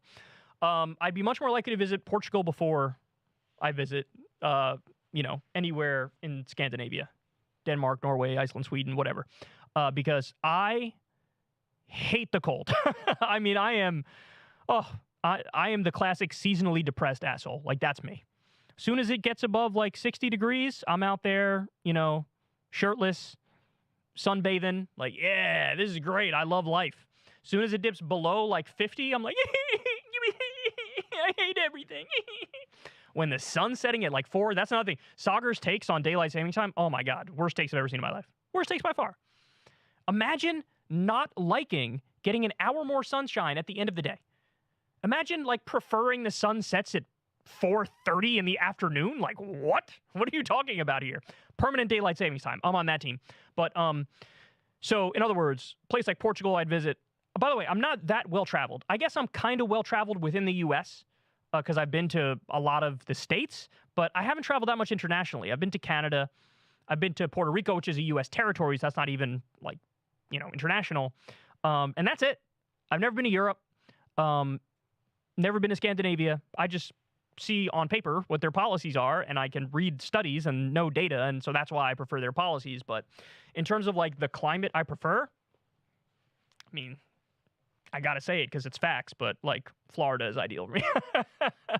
Trump actually made a good point going after DeSantis. He's a lot of people are moving to Florida. This is what DeSantis says all the time. And Trump's like, yeah, you idiot, you have beaches and sunshine. Like, it wouldn't matter if Gaddafi was governor of Florida. A lot of people would still be moving there. They're like, I want the sun all year round. So anyway, is the U.S. really going to invade Mexico soon? Also, the conflict between China gets worse. I'm kind of worried that we'll have World War III soon. Tell me I'm crazy and that I'm wrong. Gregor, which, by the way, is a name of a character in Game of Thrones, Gregor Clegane, but this is not Gregor Clegane. This is a different Gregor. You're not crazy. World War III is really potentially on the table, and there's a lot of troubling signs. Xi and Putin meeting and basically saying to each other, shit that was super concerning, like, oh, we're about to make change that hasn't occurred in 100 years, man. Like, things are going to change. Basically saying, like, the U.S.'s time is over. They're done. Like, What does that mean? How far is it going to go? They're already in an official alliance, like, China with the Belt and Road Initiative, and I mean, they've been strategically plotting along, and the U.S. has just been governed by idiots, and neoliberalism has destroyed our country. And like, it's a very hectic time. You have Ukraine, and you have Russia. You have potentially Taiwan and China could be a similar situation unfolding soon. The Republicans beating the war drums on Mexico and Iran. Like, it's a terrible time, man. It's a terrible time from a foreign policy perspective. And I wish I could tell you you're crazy to fear World War III, but it's really not that crazy. It's really not that crazy. Been listening for a couple of years. Congrats on 1 million, boosting the algorithm. Thank you very much. Unfortunately, evangelicals have misrepresented the Christianity and made a mockery of the message of Jesus Christ. Congratulations. That's true. I mean, there's certainly ways to read the Bible which are like literally Marxist in nature. You know what I mean? Like, Jesus was a communist before communism was a thing in many ways. So that's true. But then there's also a lot of negative stuff in there. And if you just focus on the negative stuff, the backward stuff, the overly traditional stuff, like, you could take anything you want from the Bible depending on your interpretation and which part you choose to believe. Sorry to say, but Vosh often ruthlessly criticizes Crystal and Sagar, calling the Breaking Point duo fascists yesterday. Pretty uncharitable guy. Yeah, I mean, look, Vosh has been very nice to me. I've been very nice to Vosh. We've had conversation with him. We had him on Crystal Kyle and Friends. I've been on his show or his stream maybe 2 times, maybe 3 times. And in my experience, it's great. It's lovely. We certainly have disagreements, but obviously overwhelmingly we have agreements. And to hear that, I mean, that does make me sad because I like to think step number 1 in this space is let me steel man the opposing position and then react to it. And I do feel like if you're calling Crystal a fascist, it's like, that's jumping the shark, man. It's jumping the shark. So, Vosh, I've had nothing but good experiences with you, buddy. I know we don't see eye to eye on everything, but for the love of God, a little more charity would be good. You know what I mean? Especially since you guys have already had conversations on Crystal Kyle and Friends. You guys discuss the issues and discuss your disagreements. And even if you have a strong disagreement, to jump to Crystal's a fascist? Crystal's a fascist. I mean, come on. Anyway, I hope he sort of goes in a different direction because I don't think that's fair. And I also think it is kind of divisive, right? Like, you want to talk about unity, you want to talk about solidarity. It's like, making a claim like that is really bombastic and over the top and untrue and kind of unfair and really disheartening. So anyway, I hope he rethinks that approach. AMLO isn't a socialist. I'm a Marxist. Oh, didn't we already read this one? Yeah, I think we already read this one. I don't know why I'm getting a repeat. I kept scrolling down. Somebody says, Kyle, stop lying to us. You keep saying you never had a conversation with an advertiser, but some of us remember seltzer water. You're not getting the timeline right on that. If people know the story, you guys can tell it. But the bottom line is, I was choking on air one time. I grabbed the drink next to me and took a sip. It was seltzer, and I was joking around, and I was like, man, this isn't an advertisement for seltzer, but it might as well be. And I said, like, vintage seltzer, buy it now. And, somebody clipped that out and sent it to, the vintage seltzer. It was a Polar vintage, one of the two. Sent it to the company, and the company, they said, hey, you should send this guy some free stuff because look what he just did. He did free advertising for you. And they responded and were like, good idea. And then they literally sent me free stuff. It was amazing. But I never, I didn't really have any conversations with them. They were like, we're just going to send you this package because you did some free advertising for us. And I was like, okay. And it was all discontinued flavors too, like pineapple and strawberry. It was delicious. It was amazing.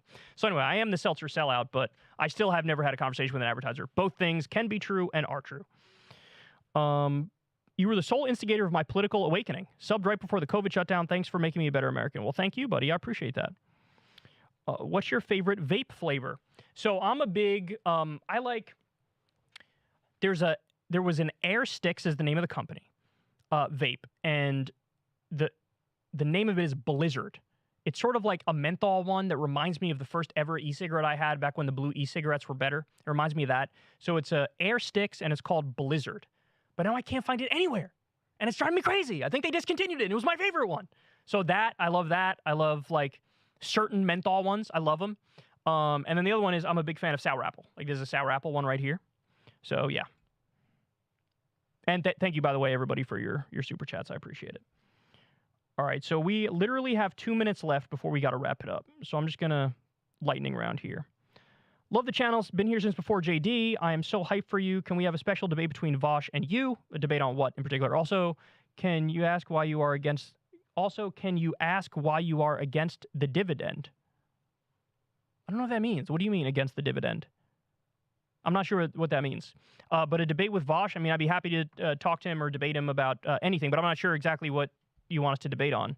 JJ McCullough would be an interesting guest on Crystal Kyle and Friends. Also, congratulations on 1 million. Thank you. I don't know who JJ McCullough is, but here, I'll write that down and look that up. JJ McCullough. Okay. My dad is a diehard Trumpster, so I had him take the I Side with Political quiz. We spent 5 hours to find out that he's a center leftist with more in common with Bernie than Trump. I'm showing him your stuff, work in progress. That was a great idea, by the way. Giving your dad that test is a great idea, because then they have an awakening, like, oh, wait, maybe I'm not what I thought I was. Everybody else should do that. Make a family member take it. Almost everybody comes out libertarian left in a lot of these tests, because they are, so make them take it. Running out of time. Do just take 2 minutes out to celebrate. I demand 60 seconds of your pure vibes. Oh, I'm vibing, bro. I've been vibing this whole ass time, believe me. You used to say in your videos, I can't predict the future. I don't have a crystal ball. Congrats on finally getting a crystal ball. Facts. Facts. Why don't progressives run as Republicans if our policies are so popular and parties shouldn't matter? Well, I mean, there are real disagreements, especially on culture issues. So that's why, I mean, I'm not opposed to progressives doing that, but I think they'd have more luck in the Democratic Party than in the Republican Party, because there's very little bridging of the gap on the social issues front and on the religiosity front and things like that. Okay. You were the first one to deprogram me from being a Ron Paul stan. Now I listen to you and several other lefties on a daily basis, like how a boomer listened to conservative talk radio. That's great. I love to hear that. Keep doing it. Can you look directly in the camera and say, slunk, buddy, enough already. Just pop the vein. Asking for a friend in desperate need. Well, there you go. I just said the words. Wisconsin Supreme Court election was the chat from earlier. Congrats on 1 million. Oh, Wisconsin Supreme Court. That's what SC was. I thought South Carolina. My brain kept saying South Carolina. Wisconsin Supreme Court election was the chat from earlier. Congrats on 1 million. Don't want you as much as anymore, but you deserve this. You were one of my early intros to left policy. Well, thank you very much, buddy. I appreciate that.